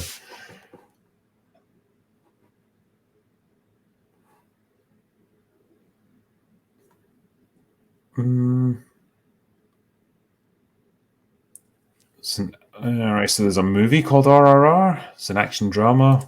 Don't know if that's it.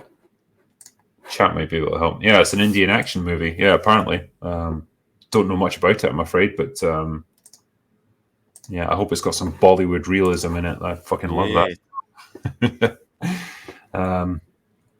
Ghost in the Craig says, Men is ridiculous, absolutely ridiculous and illogical. I was so excited for that movie, only to be let all the way down. Yeah, I'm not hearing good things about it. Cole says, Reva will find Kenobi, reveal that she's still a Jedi. Vader shows up, says he was just using her. Then she dies to Vader so that Kenobi can escape. I see no other way for Disney to write that character.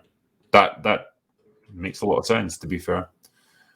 And Sebastian Suazo says, well, I still have the Bad Batch Season 2. Weirdly enough, the animated part of Star Wars is mostly good. I don't know much about the Bad Batch. I don't know if you've seen any of it.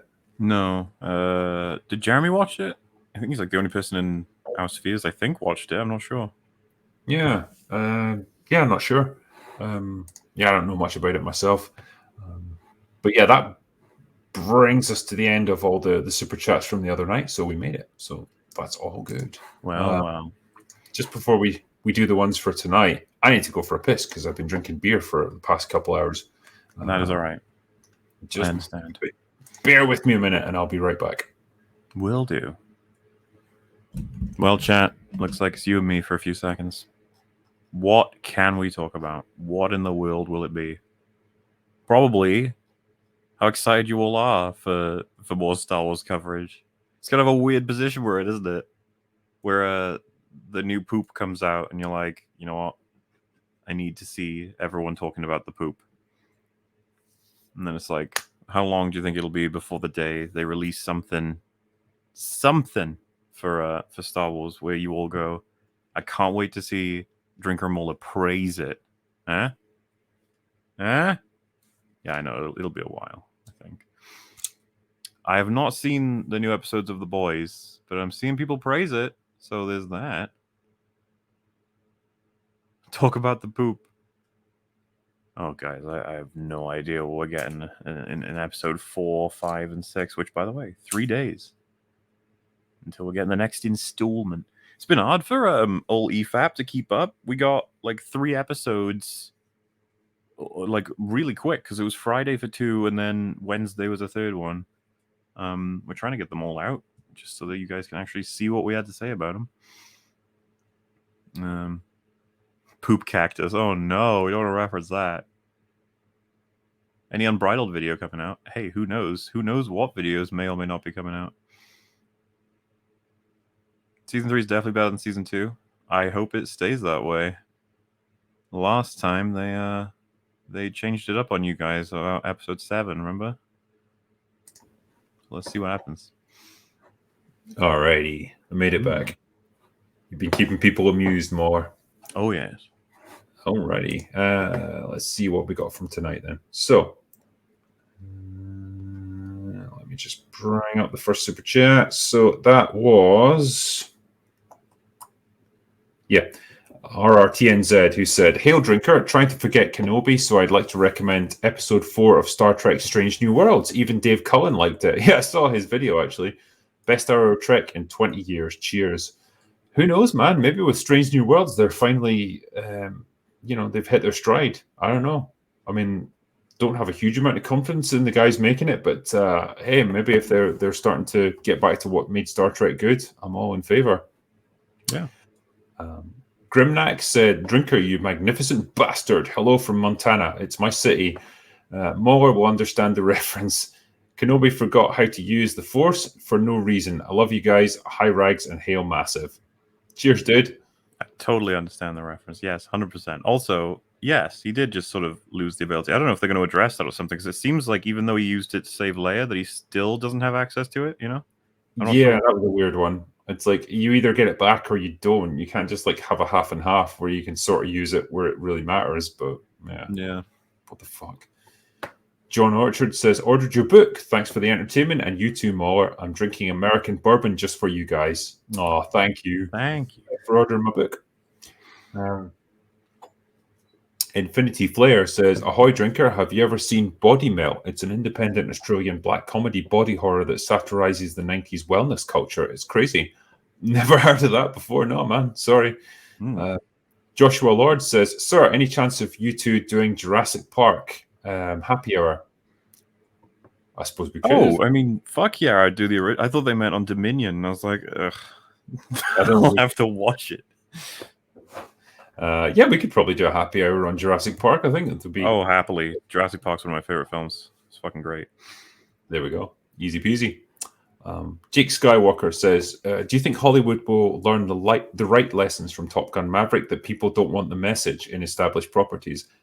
I think they will, and I think they're already learning it, because there's an awful lot of articles popping up saying, no, people didn't watch this because like it was non-woke and it was pro-American and patriotic and kind of celebrated traditional masculine heroes. It's like, yeah, I think you're protesting a bit too much there. So yeah, I think that's exactly what they're learning from movies like this. So hopefully they continue. Kuru Skyros says, "I found your channel 2 weeks ago. Thanks for the content. That Justice League breakdown was great. Cheers." Thanks, man. That was one of the few movies that was so bad it took 2 videos to review it. Like it was a 2-parter Drinkers review. Hey, Rise of Skywalker got that from you as well, didn't it? It did, yeah. Some movies are just that bad. That was working to a time budget, though. Like I saw it and very next morning started working on my review, and I just thought I really want to get this out as quick as I can, so did like half of it, and it was like 20 minutes or something, thinking like, yeah, I'll know 10-15 minutes will round it out, and then part 2 was like 40 minutes long, so that combined is probably the longest review I've ever done, and it was just, yeah, there was a lot to rant about there. I don't think I've seen it since then as well. The movie, yeah, no, I mean, I don't think I've rewatched Rise of Skywalker. I just couldn't bring myself to do it.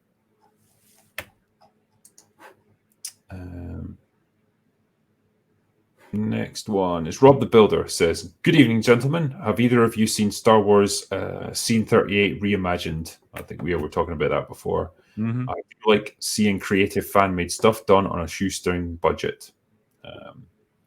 Yeah, I think you, perhaps Mauler, were a little bit less enthused by just like all the fast-paced fighting and stuff, but I think it does show what like a fan edit can do just with like a pretty minor, minuscule budget. Like I didn't want to shit on it or anything. I just it has a whole different vibe to what the original scene has. I don't see it as a strict upgrade. I see it as there's upgrades and there's just alternate sort of you know vision involved.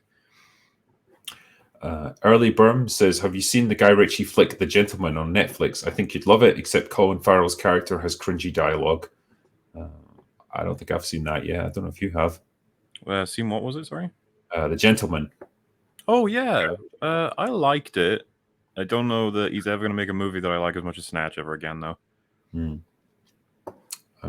GameSense says, if you need a good template to compare Kenobi with Star Wars Jedi Fallen Order, Jedi Fallen Order is a good game with good story, characters, and learn Force powers again after being cut off from it. Please check the game.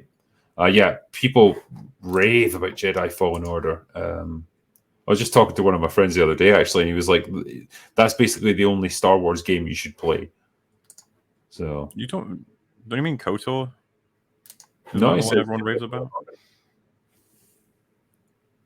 What do you mean the only game people rave about for Star Wars? Star Wars has loads of really good games, doesn't it? Unless you're talking I mean the guy I was talking to. That's the one that he recommended to me. That's the one I should play above any other Star Wars game. Really? Because like a lot of people, because I played it too. A lot of people who played it had the same reaction as I did, which was it felt really generic. But then again, I'm like a proper gamer. I've been around the block. Okay, I've played all kinds of games, and this one wasn't too impressive. I missed my Battlefront 2. I was about to sit and name a whole bunch of them, but I was like, I don't want to bore you. All right, Star Wars has got a long game. I even liked Star Wars Bounty Hunter on GameCube. That shit was awesome. But it's because the new one's called Survivor, right? Something like that. I do not know. I do not stay across like Star Wars games. Wow, Drinker. Only half a nerd. Just don't give a shit about them. I never have. NC says, any hope for Guardians 3? Yeah, a little bit. Hope so. Yeah. Hope's all right.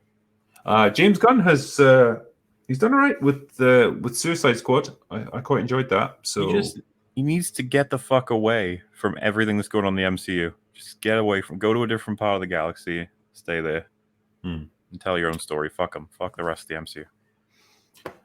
Aidan Campbell says, why do you think Disney made Obi-Wan such a coward?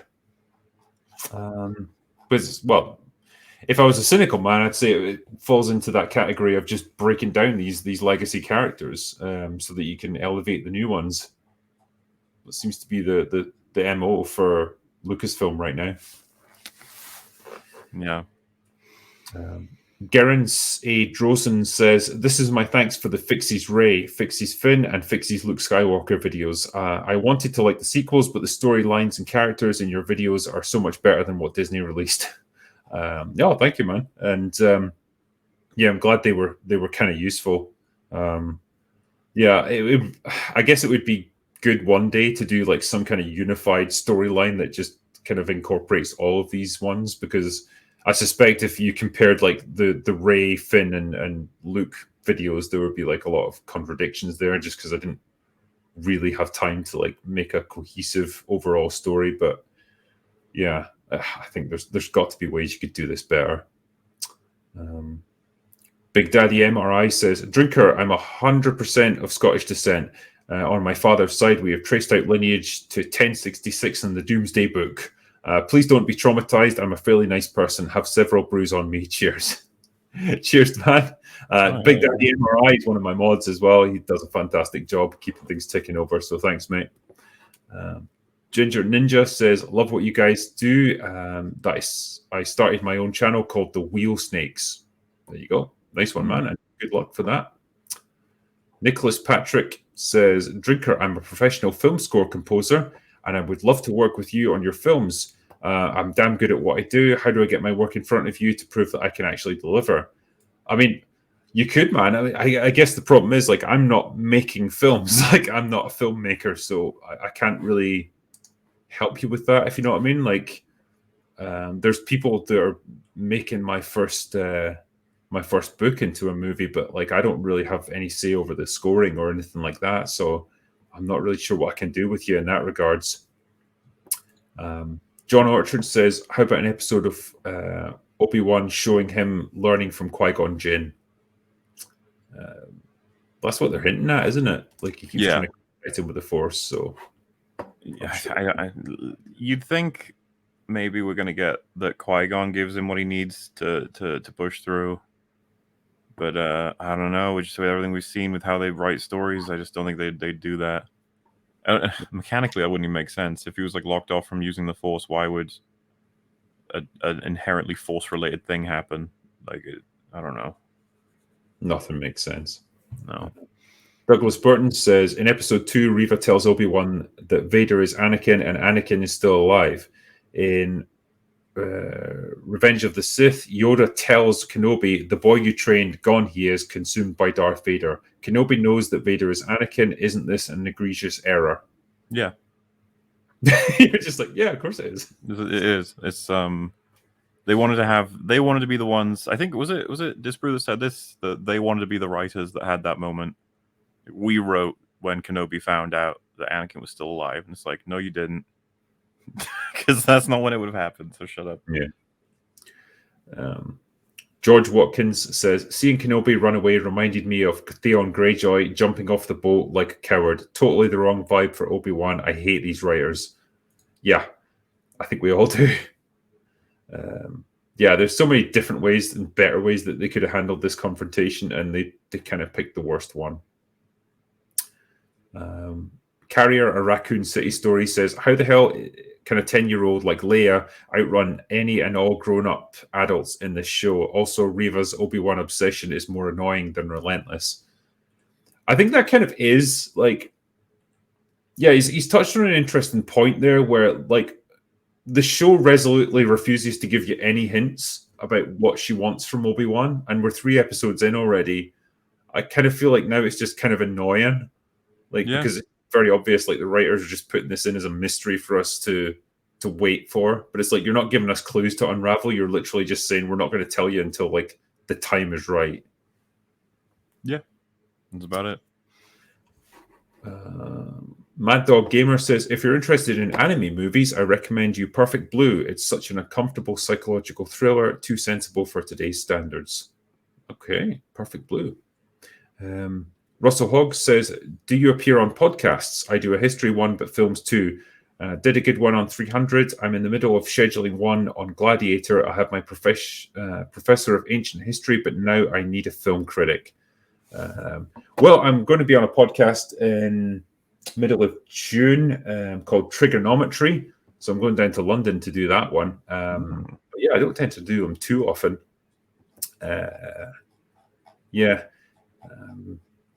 Gladiator would be an interesting movie to talk about. I don't pretend to know the history of, the ancient Romans or anything, but I thought it was a good movie, so I could talk about it from that point of view.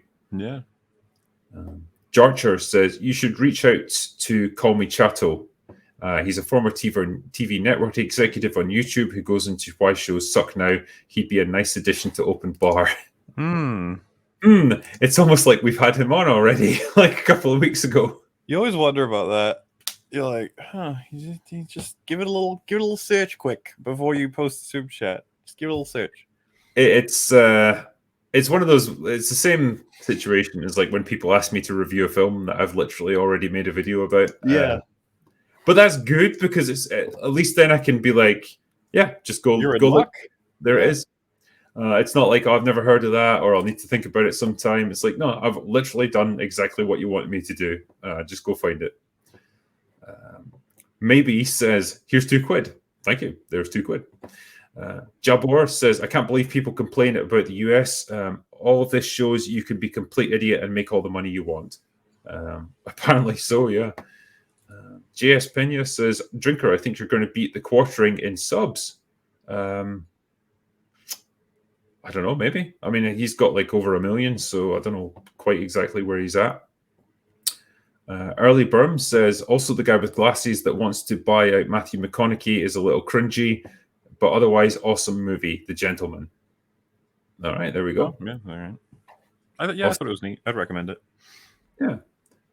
Austin Euro gave me $5. Thanks, man.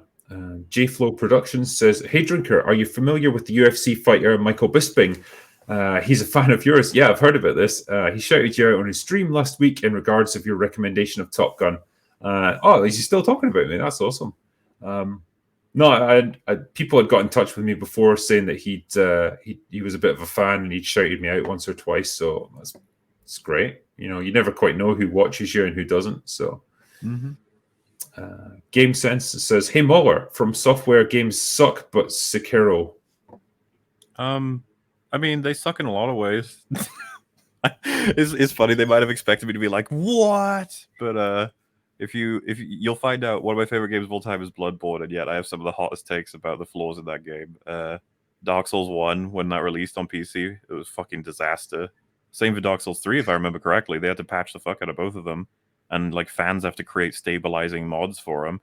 But when they're working, these games create quite a fucking experience. Just saying, okay? I'm a big fan of a lot of what they do, and Sekiro is the last one for me to play. Oh no, and Demon Souls. Both of those will happen eventually. One of the things I got to do is get a PS5. Have we talked about that? Are you getting a PS5 at any point? I've got one. Oh, yeah. There you go.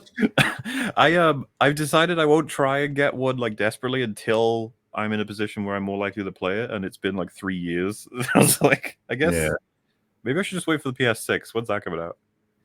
Yeah, give that another 4 years or so, and you get a PS6. But I don't know, man. Like, I've been enjoying various games on it. Like, played my way through Horizon Forbidden West, and I did Resident Evil Village on the PS5 as well, and thought it was good. What's the next one? So you're saying I can have your PS5? Cool. Yeah, I mean it's one of those consoles that's like I'm still kind of waiting for that really killer game where I'm like, yeah, this is really it's shown to its full potential, and it's just not there yet. But I played plenty of games where it's like, yeah, looks really good, really well made. That's made me happy enough. It's just not like, maybe we're just at a point now where it's like games are all kind of much of a muchness, and it's kind of hard to get something that's like really clearly next generation awesome. I don't know. Mm-hmm. Alan Paxton says, "I want to love Obi-Wan, but the writing gets in the way. I get him cowering at Vader, but he seems like a fool at points. Can't go around the laser fence." Yeah. For all the reasons we ranted about the other night, basically. He's got no agency now. He's got no common sense. He's got no smarts. It's just he's kind of like a piece of furniture with a beard that just gets taken from place to place. Yes. John Meehan says, "Muller can voice disappointment better than anyone." Oh, you can always tell when I talk. It's like, if you say, like, "What do you think of Kenobi?" I'd be like, I loved it. Eddie Ketnang says, "Went to see Top Gun. Never seen so many adults over 40 in my life." I mean, yeah, that's kind of the demographic you're going for, isn't it? Alan Paxton says, "Drinker, come to Aberdeen for a weekend. I'll break out the new barbecue and a few of us can appreciate my whiskey collection. Keep up the great content." Thanks, man. Last time I was in Aberdeen, there were no survivors. So, I'll see about coming back. Aidan Campbell says, "Watching anything from these big companies is like buying your favorite childhood candy only to find out that they changed the formula." That's pretty much it. JD says, "The Inquisitor's heel turn into a good guy is so telegraphed. I bet that she nails the big bad after Obi-Wan gets defeated, calling it now." We've said as much. Yeah. We'll see. Jack Random says, "This should have been a Jedi version of Taken." Yeah. Obi-Wan's got a very particular set of skills. It would be cool. Basic Shapes says, "The fan base mostly enjoys this show is a testament to how people want a single drop in the middle of a desert. It's a real shame that people can't imagine getting something better because Star Wars has the potential to rival Marvel." Yeah, if it was written well, that'd be nice. But it really does feel like that. If you make everything else so shit, like anything halfway decent is going to seem like masterpiece by comparison. I think that's why The Mandalorian did so well. Hugh64 says, "What do you think they've done with the Grand Inquisitor? Surely he can't be dead." And Rupert No. Friend is kind of a big actor. I mean, he got a lot for the guts. So, did you see the tweet from No. the writers? So they were asked, "Why did you have him get stabbed if he's alive in Rebels?" And then they said, "Look, we're not telling you anything except for the fact that we do not break canon." Which, one, yes, you do. Two, like, that means they basically said, "Yeah, he's fine. Don't worry about it. He'll be back."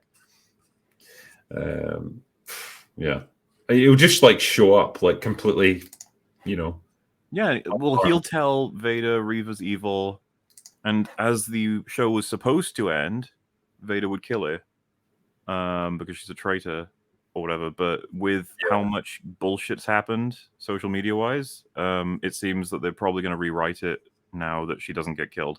That's my theory until I see episode 6. Can you really rewrite it at this point?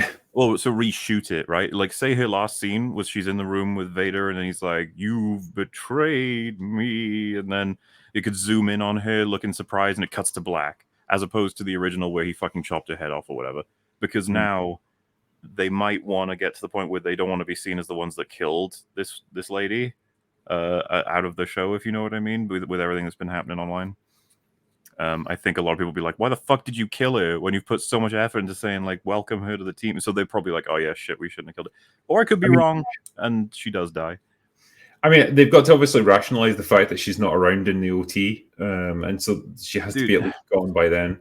I am struggling so hard to like think of stories they wouldn't tell that I'm actually thinking to myself, like, she ends up in jail, and then season 2 is Kenobi's got to fucking break her out of an Imperial jail because he feels bad for her, and then they team up in season 3 as buddy cops that go around doing, like, why not?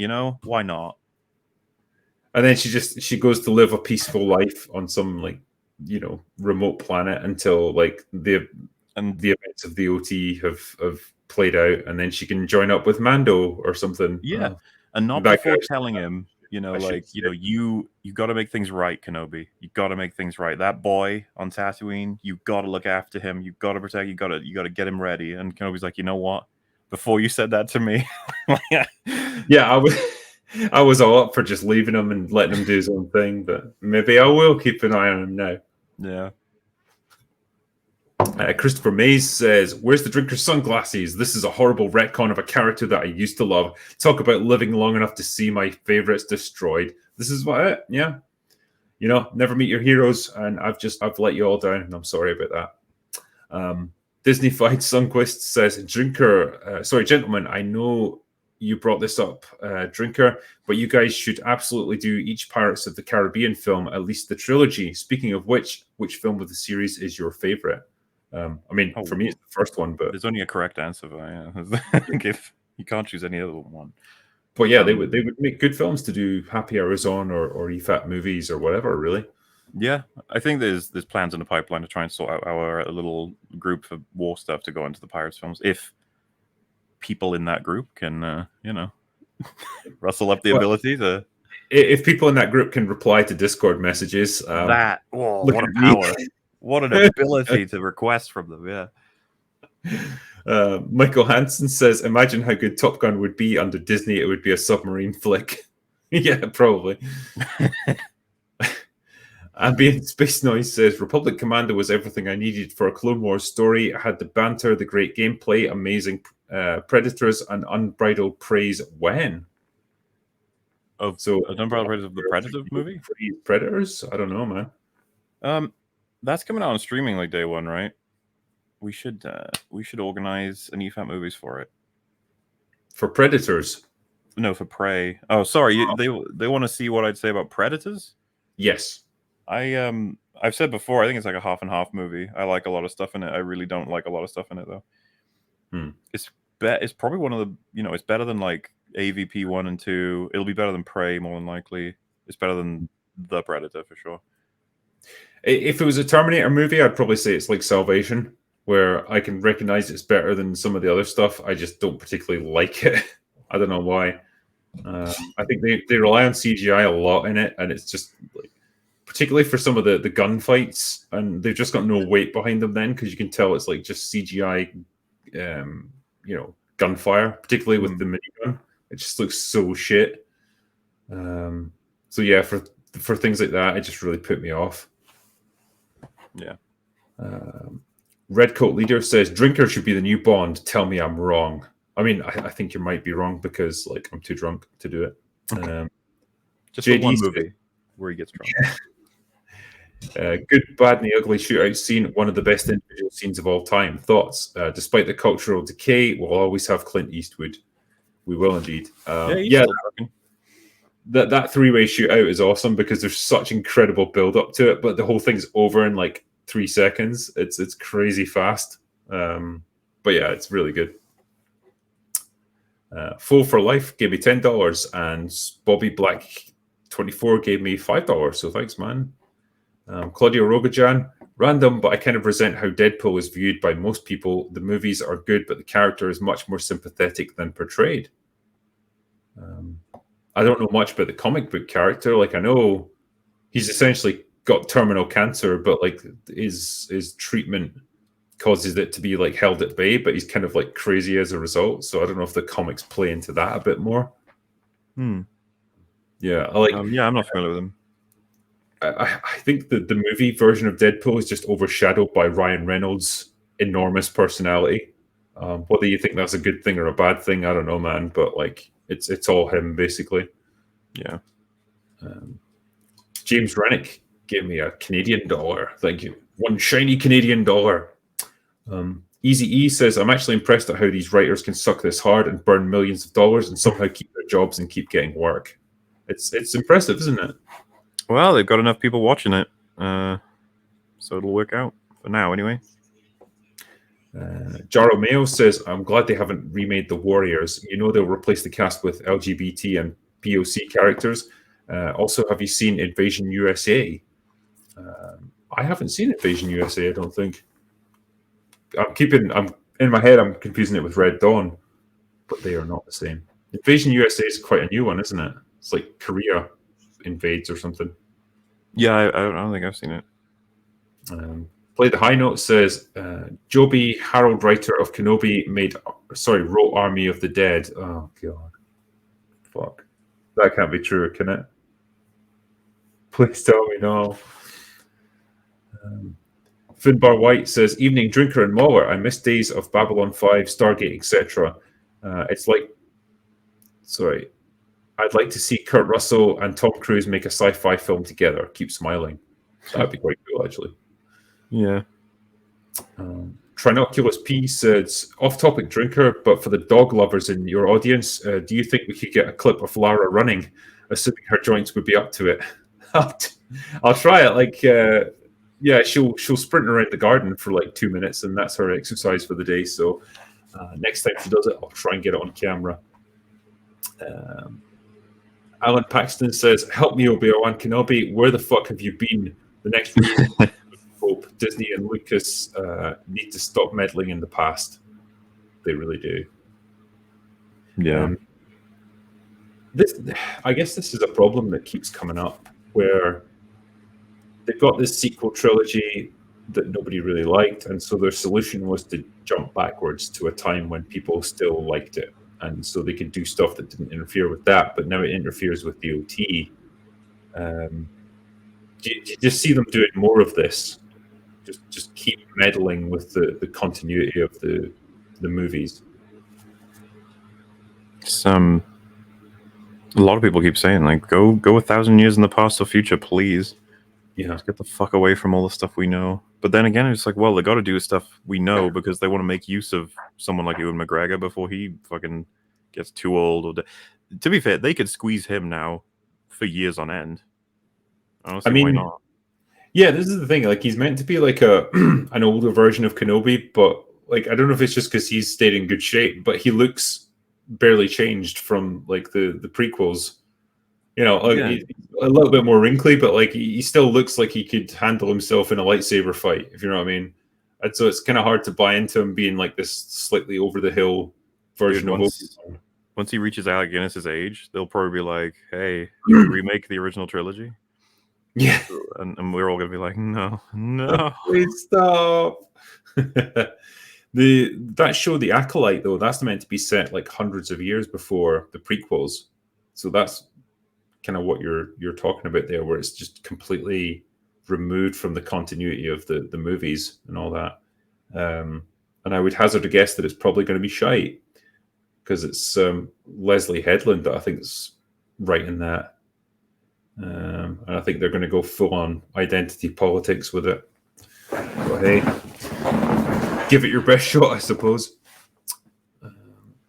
George Watkins says, Yoda, if into the Kenobi series you go, only pain you will find. Yeah. True.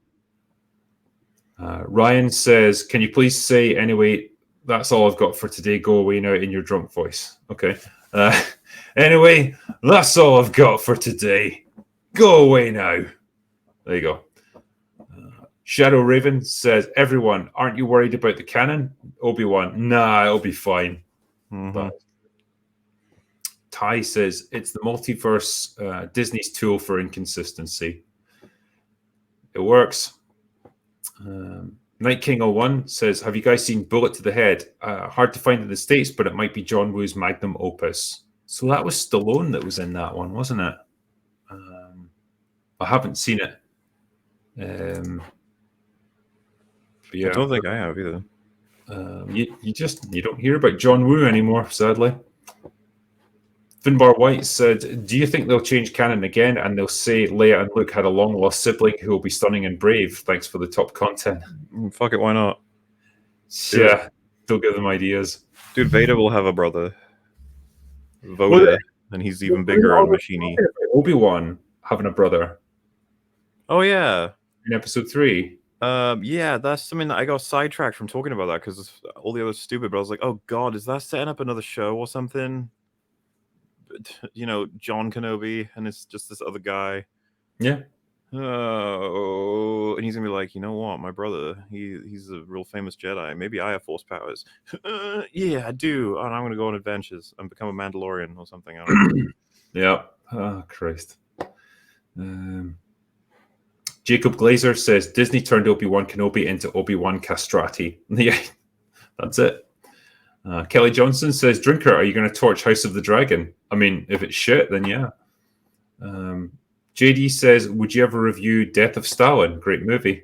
Well, wouldn't you know it? I've already done it. So there you go. You can go on my second channel, and there it is. There you go. Proving the point I made earlier. Matt Storm says, how's it, Drinker? Always a big fan of your content. Would you consider doing a review of season 1 of The Terror? Yeah, so is that the one where they're in the ship trying to find the Northwest Passage? Yeah. Yeah, that's The Terror. I think I quite like that, actually. Yeah, season 2 is meant to be really weird, where it's like skips forward like 100 years or so. But yeah, I thought the first one was all right. It's quite fun. Brad says, I found Star Trek season 4 woke and cringe, Robin annoying. ST. What is that? Season 4? Oh, Stranger Things. Sorry. Fuck. Oh. Yeah, like I say, I'm only like 3 episodes into season 4 at the moment. I've been finding it okay, though. The characters I've found have been less annoying than they were before. Like a lot of the new additions that were shit in season 3, they're actually better now. But see how it ends up. Not Morgan Freeman says, as a stupid 21-year-old, thank you, a Greek fan. Thank you very much. And right. Yeah, appreciate it. Big Rog says, hey, Drinker, I referred your recommended series and just finished watching Whiplash with my girlfriend. Wow, what a great movie. Thanks. It was a good movie. I really enjoyed that. It was kind of Mahler that got me to watch it. You kept pressuring me to watch Whiplash. I did. I bullied you. But to be fair, we gotta bully each other to watch stuff that will. I really do. Yeah, I'm going to get you to watch All of Us Are Dead. I'm going to make you do it eventually. I was trying to get Frankie to watch it, and now he's gone for a week. So once he's back, I'll push him onto it again. Manganesia Shan says, just had a blondie with Jack and Victor. Bobby says hi. Nice. Wilgies says, y'all need to take a break from Disney. Watch Jeremiah Johnson with Robert Redford back when movies were cool enough to have real bears running around. Yeah, you gotta love that. But yeah, that's why probably I enjoyed Top Gun Maverick quite a bit, because it's like, oh, finally, it's not a fucking superhero show or a Star Wars thing. It's just something else. Rogue says, how much longer can Disney Lucasfilm keep this up before they have to shelf Star Wars or hopefully sell it? I mean, probably for a long time, because I think they're still making money out of this stuff. Sadly, people are watching it. Big Dave K says, Drinker and Mauler, one day I'd like to hear your takes on the animated film Secret of NIMH. I also sent it up the animation. Here's a Nim. And yeah, it's a classic from what I'm aware of. Maybe there'll be coverage at some point. Who knows? But yeah, this is the guy who's doing the animated like hyena with my voice, which is it's looking good actually. Yeah, we sent another update. I haven't had a chance to look at it yet because it came over the weekend. Cool. Random Channel says, way better scene. Obi-Wan pulls an epic Navy SEAL stealth mission that inevitably leads to lightsaber conflict, and Leia is asleep out of it as he carries her as he's in his Jedi hood and remains anonymous. There you go. There's like everyone's coming up with better ideas than what they actually wrote. I think literally any other ideas are going to make a lot more sense than outright crazy ones. Like the one they've gone with, it's just so damn frustrating. I've seen, because like this is what I mean about being harsh to it or not being harsh to it. There was people I was seeing discuss this that felt he was assassinated in episode 1, Kenobi, with the choices they had him make. Like I don't know if you care about this as much, but I kind of do. Like not enough of his decisions are through the prism of Luke. Every time he does anything, he should be thinking about Luke, but he just doesn't seem to care that much. He mentions him once in episode 1, and then he sort of forgets. And you know, like in episode 2, where she's running off and where he's trying to figure out what to do with the Inquisitors, when he's in episode 3, when he's like, "Oh, I'll delay Vader." It's like, no, you won't, because yes, you need to get Leia out of there, but you got to get back to Luke, man. You have to get back to him. You need to remember this. He just doesn't seem to. His his attitude to Luke is like it's like an unwelcome job that he's been given by someone else, rather than like a sacred vow that he's taken, and that's something he actually cares about. And so yeah, he seems like pretty much okay with like abandoning it and going doing something else. And yeah, he doesn't even have anyone to take his place, so it's just bizarre. It's so out of character. Yeah, I can totally see why people think he was assassinated in episode 1. So is it Owen doesn't want him there? Who the fuck cares? Like as if that'll stop Kenobi. And that's something they wrote. That wasn't true. Like that's something they've made up. Daniel Caden says, "Hail to my UK friends. What's your opinion on Boys season 3?" I've not seen it. No, I don't have high hopes. Put it that way. Ian Carell says, "Babylon Bee, podcasters realizing they're all just interviewing each other about their podcasts." I did see that today, actually. OMG Puppies says, Harlan Ellison wrote Babylon 5 story arc and also Star Trek episode City on the Edge of Forever. Babylon 5 had benevolent and evil ancient races and later reveals they are both caretakers but with different philosophies. Yeah, there you go. It's like, I'm sure that they were able to present both in a balanced way and let the viewer make up their own mind. That used to be what sci-fi did. Stephen S. gave me a 5-euro super sticker, so thanks, my friend. Nathan Cassidy says, one thing to consider, Lord of the Ring fans are also fans of other franchises like Game of Thrones, Star Wars, and etc. They have plenty of counter-arguments ready and know the enemy tactics. That's it.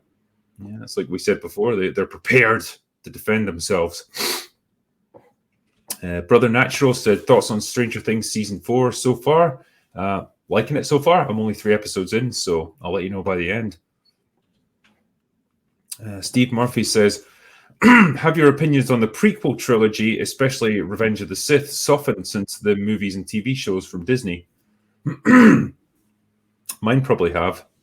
I've always loved them, those movies. I think they're not very good, but I've always had a very strong appeal to them. I've enjoyed them. I watched them when I was literally fucking like 7 or 8. So I've always liked them. I like a lot of media that comes out of them. I like thinking about a lot of the ideas they sort of brought up.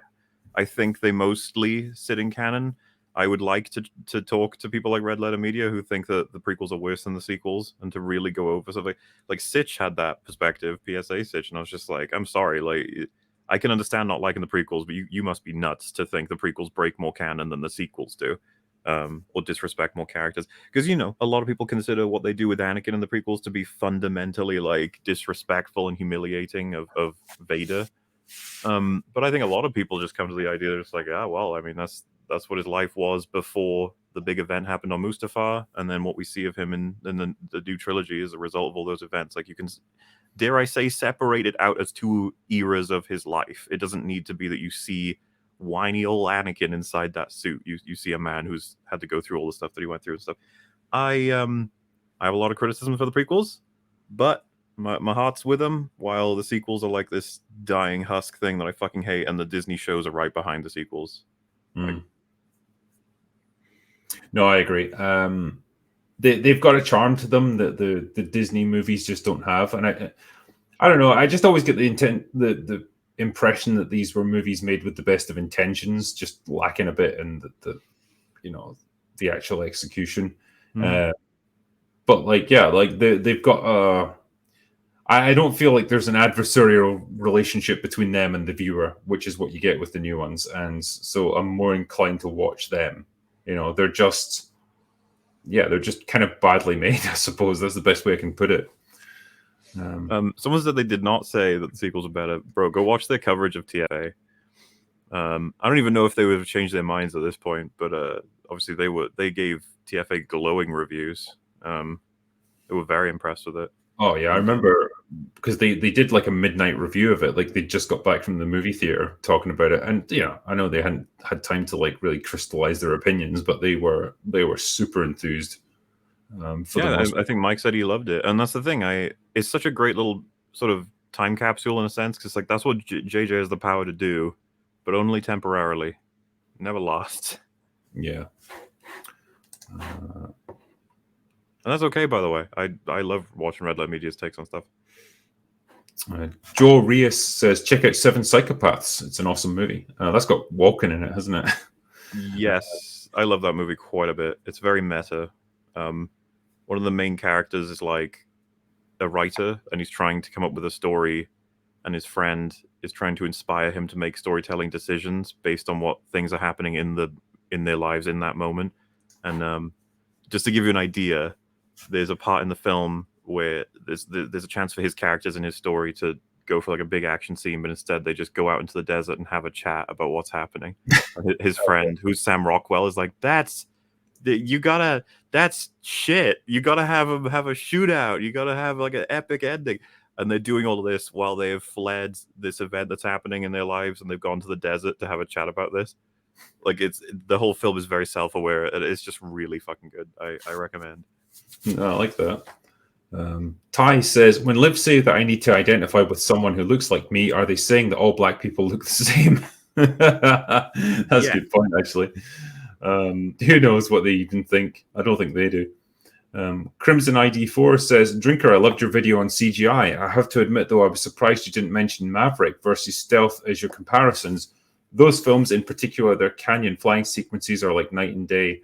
I mean, this is the problem. Like, I had a million different things I could have drawn from, and if I tried to compare everything, my video would have been about 5 hours long. But I just tried to pick out the most, the most well-known examples. And for me, Maverick was just a jumping-off example of like, this is what got me on this line of thought in the first place. So, but yeah, I get what you're saying.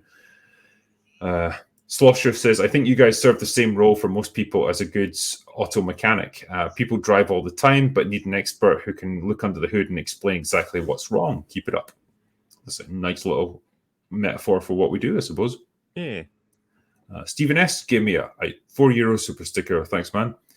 Claudio Rogojan says, you guys think Zack Snyder hates superheroes. Also, was Mahler sarcastic when he said it's crazy that Heath Ledger is the only good thing in Dark Knight? Maul was brought back in Clone Wars and was great. No, I said it's a crazy thing to say that Heath Ledger is the only good thing in Dark Knight. That is there's plenty of great cinematography in it, and production values, and of course writing. That's a great compliment. There's plenty of good production values in it. It's a great movie. It's one of the best comic book movies of all time. The sound editing was fantastic. Yes, it was. Harper and Daddy's Fun Videos says, I've never read a book of yours, Drinker. Which do you recommend I read first? I would recommend you read Redemption, because that's the first one I wrote. Crimson ID4 says Back to the Future will never be rebooted because it requires both Spielberg's and Zemeckis' approval, and neither wants a reboot, sequel, or remake. Yeah, but Yes, what if they as die? long as they're alive. Yeah, this is the problem, everybody. Everyone dies eventually, and so their work gets fucking pillaged. WLMG says Moff Tarkin announced the dissolution of the Senate as the last vestige of the Republic. Fear will keep the systems in line. Fear of this battle station. That is true. Yeah. That is what he said. Mm-hmm. So up until that point, if you were to fucking kidnap the daughter of a member of the Senate, you get in trouble. You get in quite a bit of trouble. The Emperor would probably be pretty pissed at you. So would Vader, and so would the Inquisitors. And at least the Inquisitors were a little bit pissed at her for about 5 seconds. Ambient Space Noise says Muller invite Decker Shadow on EFAP to talk Predator. I think, God, you guys are gonna have to remind me because of all the fucking shit I'm juggling right now, all these different IPs and shit. Like, I still got to sort out The Boys and Stranger Things as like potential coverage. I'm not even sure if I'll be able to do it. I suppose we're supposed to have done Moon Knight, but we can't fit it in. We literally we're struggling to find a time. And that's on top of all like the meme fab stuff we've got to record, and then we need to get back to recording EFAP movies and stuff. I want to organize more for like the war movie arc. But yeah, I would love to have him on to talk about Prey because he's like big into Predator. And Prey is going to be great. It's going to be so great. And it'll give us a chance to talk about Predator in general, I think. So yes, I would like to do that. If any of you guys have ways of saying hello to him, let him know I'm interested in that so he can have a bit of a primer. Martin Whitpard says, I just came back from the movie Everything Everywhere All at Once with 4 friends on your recommendation. Thanks, we liked it a lot. Good. I'm glad people enjoyed it. I hope more people see it because, yeah, just be nice to see like inventive, fun, crazy movies like that do well. Mm-hmm. Across Macross said, Hi Drinker, what's in the display case behind you? So it's got 3 levels. The top one is my Resident Evil shelf, so that's just got like a nice little case of virus samples that I got that I really like. Actually, it's really cool. And it was you that started that whole thing these past few years, huh? It was, yeah. I'm sorry. And it's got like a Kendo gun shop Beretta, and plus like one of the actual original Resident Evil games for my PS1 that I've still got. I'm very happy with that. And like some like Jill Valentine like ID cards and things. Second shelf is Fallout, and it's got like a suit of power armor there, and one of the like mini nuke things, like the Fat Boys. The power armor thing is awesome. Like it looks so cool. And then the bottom one is Iron Man, so that's got like the Iron Man suit and the arc reactor thing that lights up, and it looks beautiful. So yeah, that's my case. When I was fucking hell, I can't believe this timeline wise, but it was literally a year and a month ago that Az convinced me to buy a hot toy, and it's being delivered this month at some point. Like, look, it's an Iron Man. I can't wait to have it. Yeah, I mean the Iron Man that I've got there, like Az gave me that as a gift, and yeah, it's just incredible. Like it comes with about 500 extra bits, so you can swap out the hands or the face and everything. You got like Tony Stark's head there, and yeah, it's just like it's got actual metal plating on the outside. It's just so cool. What's the next one? Finbar White says, "Have you seen the new Predator Prey trailer?" So I've seen the teaser. I don't know if there's a proper trailer out. Wait, a proper trailer of what? Sorry, Prey. So, from what I understand, there's something got leaked temporarily. I don't think they've had an official release for a trailer, but a trailer was leaked. Okay. I think because I'm only basing this on the fact that I saw Jay Longman talking about it in tweets. I don't know if it's true. I'm assuming it's true. I mean, the fact that the whole movie's coming out on streaming, so tells me all I need to know, really. It'll fail again. Predator will go away for another 5 years, and then it'll be back again with another failure. That's how it works. Brace yourselves. Worthless Dead End says, Drinker, I genuinely enjoy your wit, your keen powers of observation, the research you do to prove your points, and your overall attitude. Keep it up. Thank you. Appreciate it. J-Man says, hi both, what's your opinion on Better Call Saul? I watched everything up until I'm through 2.5 episodes of the newest season because I finally got my fucking Netflix working. It like broke. I don't know what was wrong with it, but it's working again.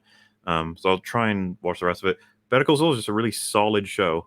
It is one of the most, you knock it and it's reliable, and you're just like, there you go. It's TV from another fucking era. I've seen a lot of people compare it to that. Like when you watch it, it's just like, yeah, remember when TV used to be like this? This is just, it's just a story with characters. There's nothing else to it that like overcomplicates or frustrates and stuff.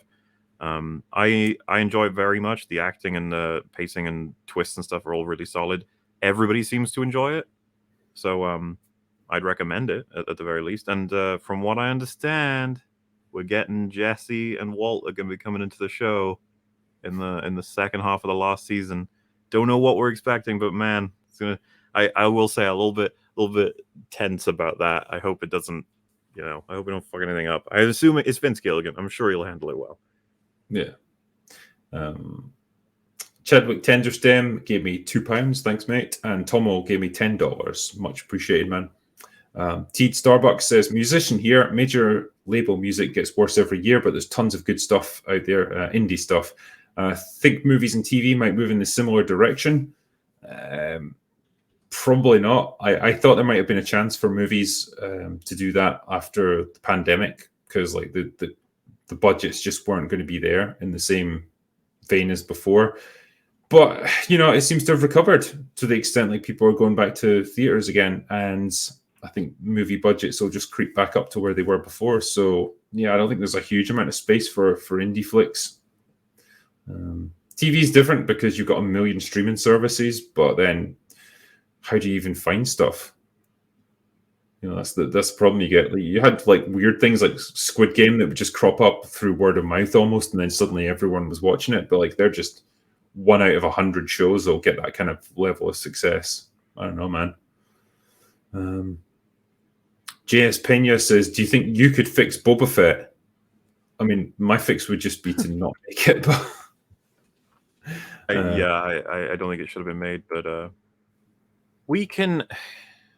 If they said, we want you guys to make a TV show that stars Vader, it's all about him, and it takes place after Return of the Jedi, so everyone will be like, what? That doesn't make any sense.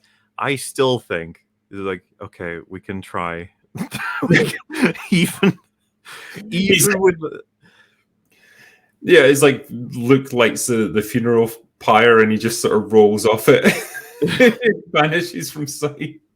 I don't even know exactly what, but like as soon as we have some stupid reason for why he's alive, we could then really try and work hard on making a meaningful show. But you probably get what I mean, right? Like even in the most stupid of circumstances, we can still try and yeah, Boba Fett, we can make a show out of that. We could. Yeah, I mean, if he goes off into the galaxy to become a bounty hunter again, but like the world has changed since he was last employed. Like, yeah, okay, you could do something with that, probably.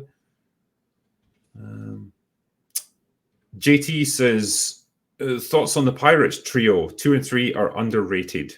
I think their law of diminishing returns, really. Like, each one's a little bit like worse. Underrated? Do you remember the third one? That shit's nonsense. It's fun, but it's insane. I actually quite like the second one. And when I watched the set of 5, I want to say like 2-3 years ago, something like that, with a friend, we concluded 1 is great, 2 is pretty good. The problem with 2 is that it's half a movie.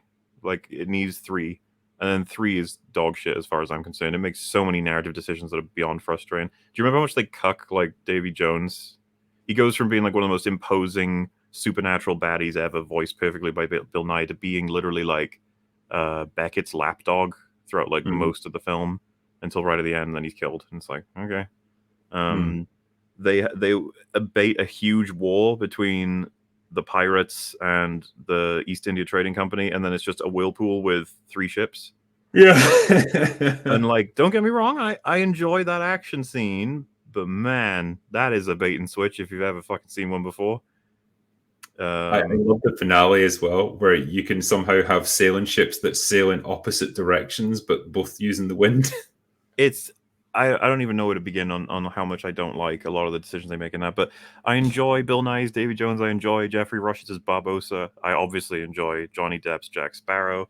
You get a lot of that stuff, but yeah, I did not like Pirates 3, but Pirates 4 and 5 are even worse. Yeah. Pirates 4 just like it had all the energy sucked out of it. It was really weird. Yeah. Chadwick Tenderstem says, I feel bad for Star Wars YouTubers covering fan theories and studying new lore. Meanwhile, writers can't remember what they wrote yesterday. Yeah.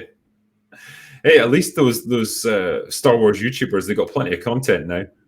There's just like a new show coming out every couple of weeks. Mm-hmm.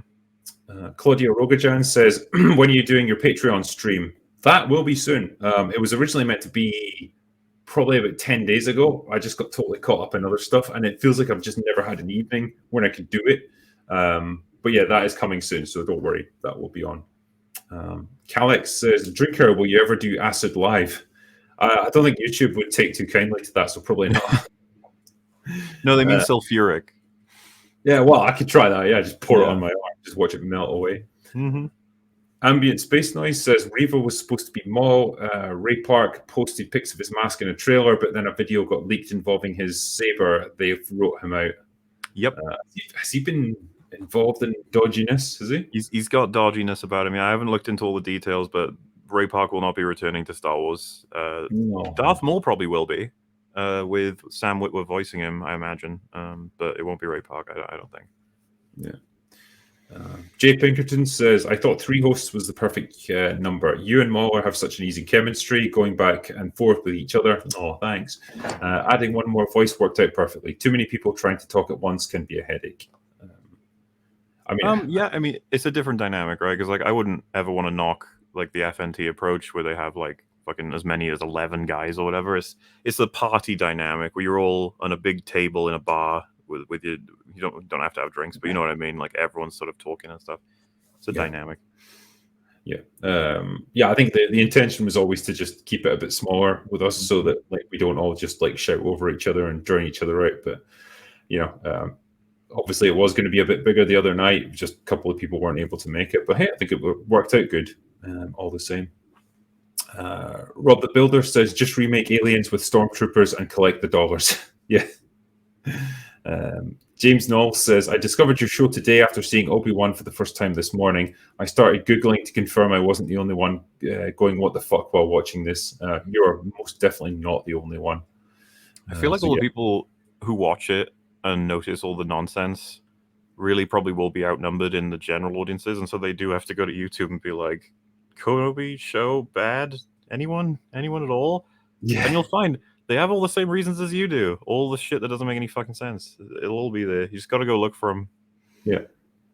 Wait until my proper review comes out, and then I'll tear out a new one if it deserves it. Johnny Thunder says, how about when the 3 stormtroopers at the checkpoint were not even pointing their guns at Obi-Wan when they ran off the transporter to capture him? How can the director miss basic details like that? That is a really good question. There's so much sense there. Like, I think Disparu pointed out when Obi-Wan was like down on the ground because they had him at gunpoint, and he had his blaster pointed at them and his finger was on the trigger. It's funny as fuck, yeah. It's so badly done. And the fact that he just immediately gives up when these guys aren't aiming their guns at him, but they're all doing the little trot out of the transport. It's like, this is the best time to shoot them, Obi-Wan, right now. They just shoot them. It's like, this has always bugged me in the Star Wars universe. This is applicable to a lot of the films, but sometimes the people holding blasters don't realize like there's like no recoil, and it's boom, boom, boom, boom, boom, boom. It was like, you can kill so many people with that. I'm just saying. You know what they could do with is like a blaster that's like automatic fire. Yeah, because they remember the shotgun blaster they had in Mando season 2. Michael Biehn had it. Mm-hmm. So stuff like that would be fun to play with. Have more guns like that. Just mix it up. Here's a question: did you watch Battle of Los Angeles? Yes, I did. Fun enough. Just a big dumb action movie. Can't complain. I have not. Jack Koff says, there's a Kenobi writer giving us the finger with the laser checkpoint. It was an obvious homage to Blazing Saddles and the toll booth in the middle of the desert. It's an actual parody. I mean, I wouldn't credit them with that much intelligence, to be fair. Binary Surfer said, thoughts on Babylon 5 reboot? Straczynski is involved. I would rather just redo the visuals from the original Babylon 5 and just don't reboot it, I think. Claudia Rogajan says, Deadpool in the comics does a lot of bad things, but tries to be a better person. One arc also deals with his suicidal tendencies. Interesting stuff. I don't think they'll ever do that in the movies. Nah, I don't think so. They keep it too lighthearted for that. Doronium says, "Hey Grunkler and Marshall, what movie soundtrack do you guys think needs more recognition and praise? I think the Ford versus Ferrari soundtrack is phenomenal, incredibly fun to drive to, and not nearly appreciated enough." Well, fair enough. Movie soundtracks are good. Movie soundtracks that I think are really good that need more praise. I don't know about that because a lot of the ones that I would think to praise do get praised pretty hardcore. So I was always a James Horner fan. I know he did a lot of the soundtracks for like the Star Trek movies back in the day. I loved his instrumental stuff. So yeah, he would be my choice, I would say. Mario Trulio says, "We'd love to see you and Count Dankula do a happy hour or train spotting, both drinking a bottle of Buckfast. Is that too Scottish for the world?" We could do that, actually. That would be quite good. Yeah. Uncle Sock says, "Just watch The Father. Pretty haunting stuff." Yeah, it is. That's a movie that you might need some time to come back from when you take it all in. Claudia Rogojan, also Deadpool's fourth wall breaking doesn't happen in the comics as much as you might think based off the movies. The movies are just basic Deadpool. Ferocious Otter says, "Evening, gents. Arriving late, so apologies if this has been asked. Have you seen The Boys Season 3 yet? It's so woke that it hurts. I'm almost out for good." I don't think either of us has seen it yet. I saw Dankula saying it was like top notch, so I don't know. I don't know what we're dealing with. I haven't seen it. Okay. Night King 01 says, "No drinker, bullet in the head, not bullet to the head." Totally different, clearly. This is a 1990 movie starring Tony Leung, Simon Yam. Might even be better than Hard Boiled. Wow, and I've never even heard of it. So, yeah, there you go. Shows what I know. Yeah, I was thinking about the newer one. Christopher Mays says, "Drinker, I heartily appreciate that you give praise when a show movie is praiseworthy. Proves you to be fair in your criticism analysis." Yeah, I mean, the last thing I want is for people to assume that I just hate everything. Like, yeah, I would never want to be like that. If something's genuinely good, I love praising it. It just makes me feel better about life. I just wish I had the opportunity to do it more. Chase Farley says, "Did you notice that the Star Wars fans are racist post just happened to come out the day before episode 3 of Kenobi aired? What a coincidence." Yes, it's almost like it was planned. Don't worry, though. I'll talk about that soon enough. Stephen Bobo says, "Have you guys seen Final Fantasy 16 trailers?" No. No. I'm out of touch with Final Fantasy at this point. Claudia Rogojan, "I still love the Deadpool movies, just a bit basic." Fair enough. Athos Dumas says, "Finished watching Buffy Angel chronologically last week. Thank you very much for talking about it often, Mahler. Episodes like The Body and Once More with Feeling, some of the best TV I've watched. On to episode 3 of Arcane. Thank you both for that." Oh yeah. Yeah, that's what I tend to say about Buffy and Angels, that there's a lot of cringe in there, a lot of bad stuff, but some of those episodes, like the ones I just mentioned, that's some of the greatest content out there. It's fucking 11 out of 10 shit. Nice. Reverend No Fun says, "The one good thing about Kenobi is even my normie friends are starting to see how bad Disney Star Wars is at consistency in storytelling." Good. Stephen Jones, "Wheel of Time shows made me realize that these writers with zero good credits actually think that a story with 30 years of best-selling books just needs a healthy dose of their ego to work for TV." Yeah, it's funny how that doesn't pan out. Yum Yum Eat 'em Up says, "A lot of people got TFA wrong on first impression. Razorfist, who I respect, gave TFA glowing praise as well. Felt like I was crazy pills." I think it fooled a lot of people, didn't it? Yeah, because that's the thing. I'm no exception to this. I thought TFA was pretty good, but I had no idea Razorfist gave it praise. Damn. That's the thing. Yeah, TFA might be the film for like a glossy glazing over of its actual like components that managed to just slip by everybody at first. Well, not everybody though. Not everybody. It's the J.J. Abrams like reality distortion effect. Like somehow he could do that. Just make a shit movie seem somehow good. He did it with Star Trek for a while as well. It's just, yeah, he had that ability. Yeah. And Gunstar1 says, the drinker plus Mauler rules. Nothing more needs to be said. That is very true, my friend.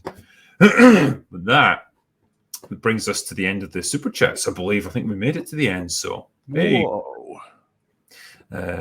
Yeah, thanks, Mauler, for joining me as always. And No thanks problem. everyone who tuned in tonight. There was a lot more super chats that came in while we were doing this, and it's very much appreciated.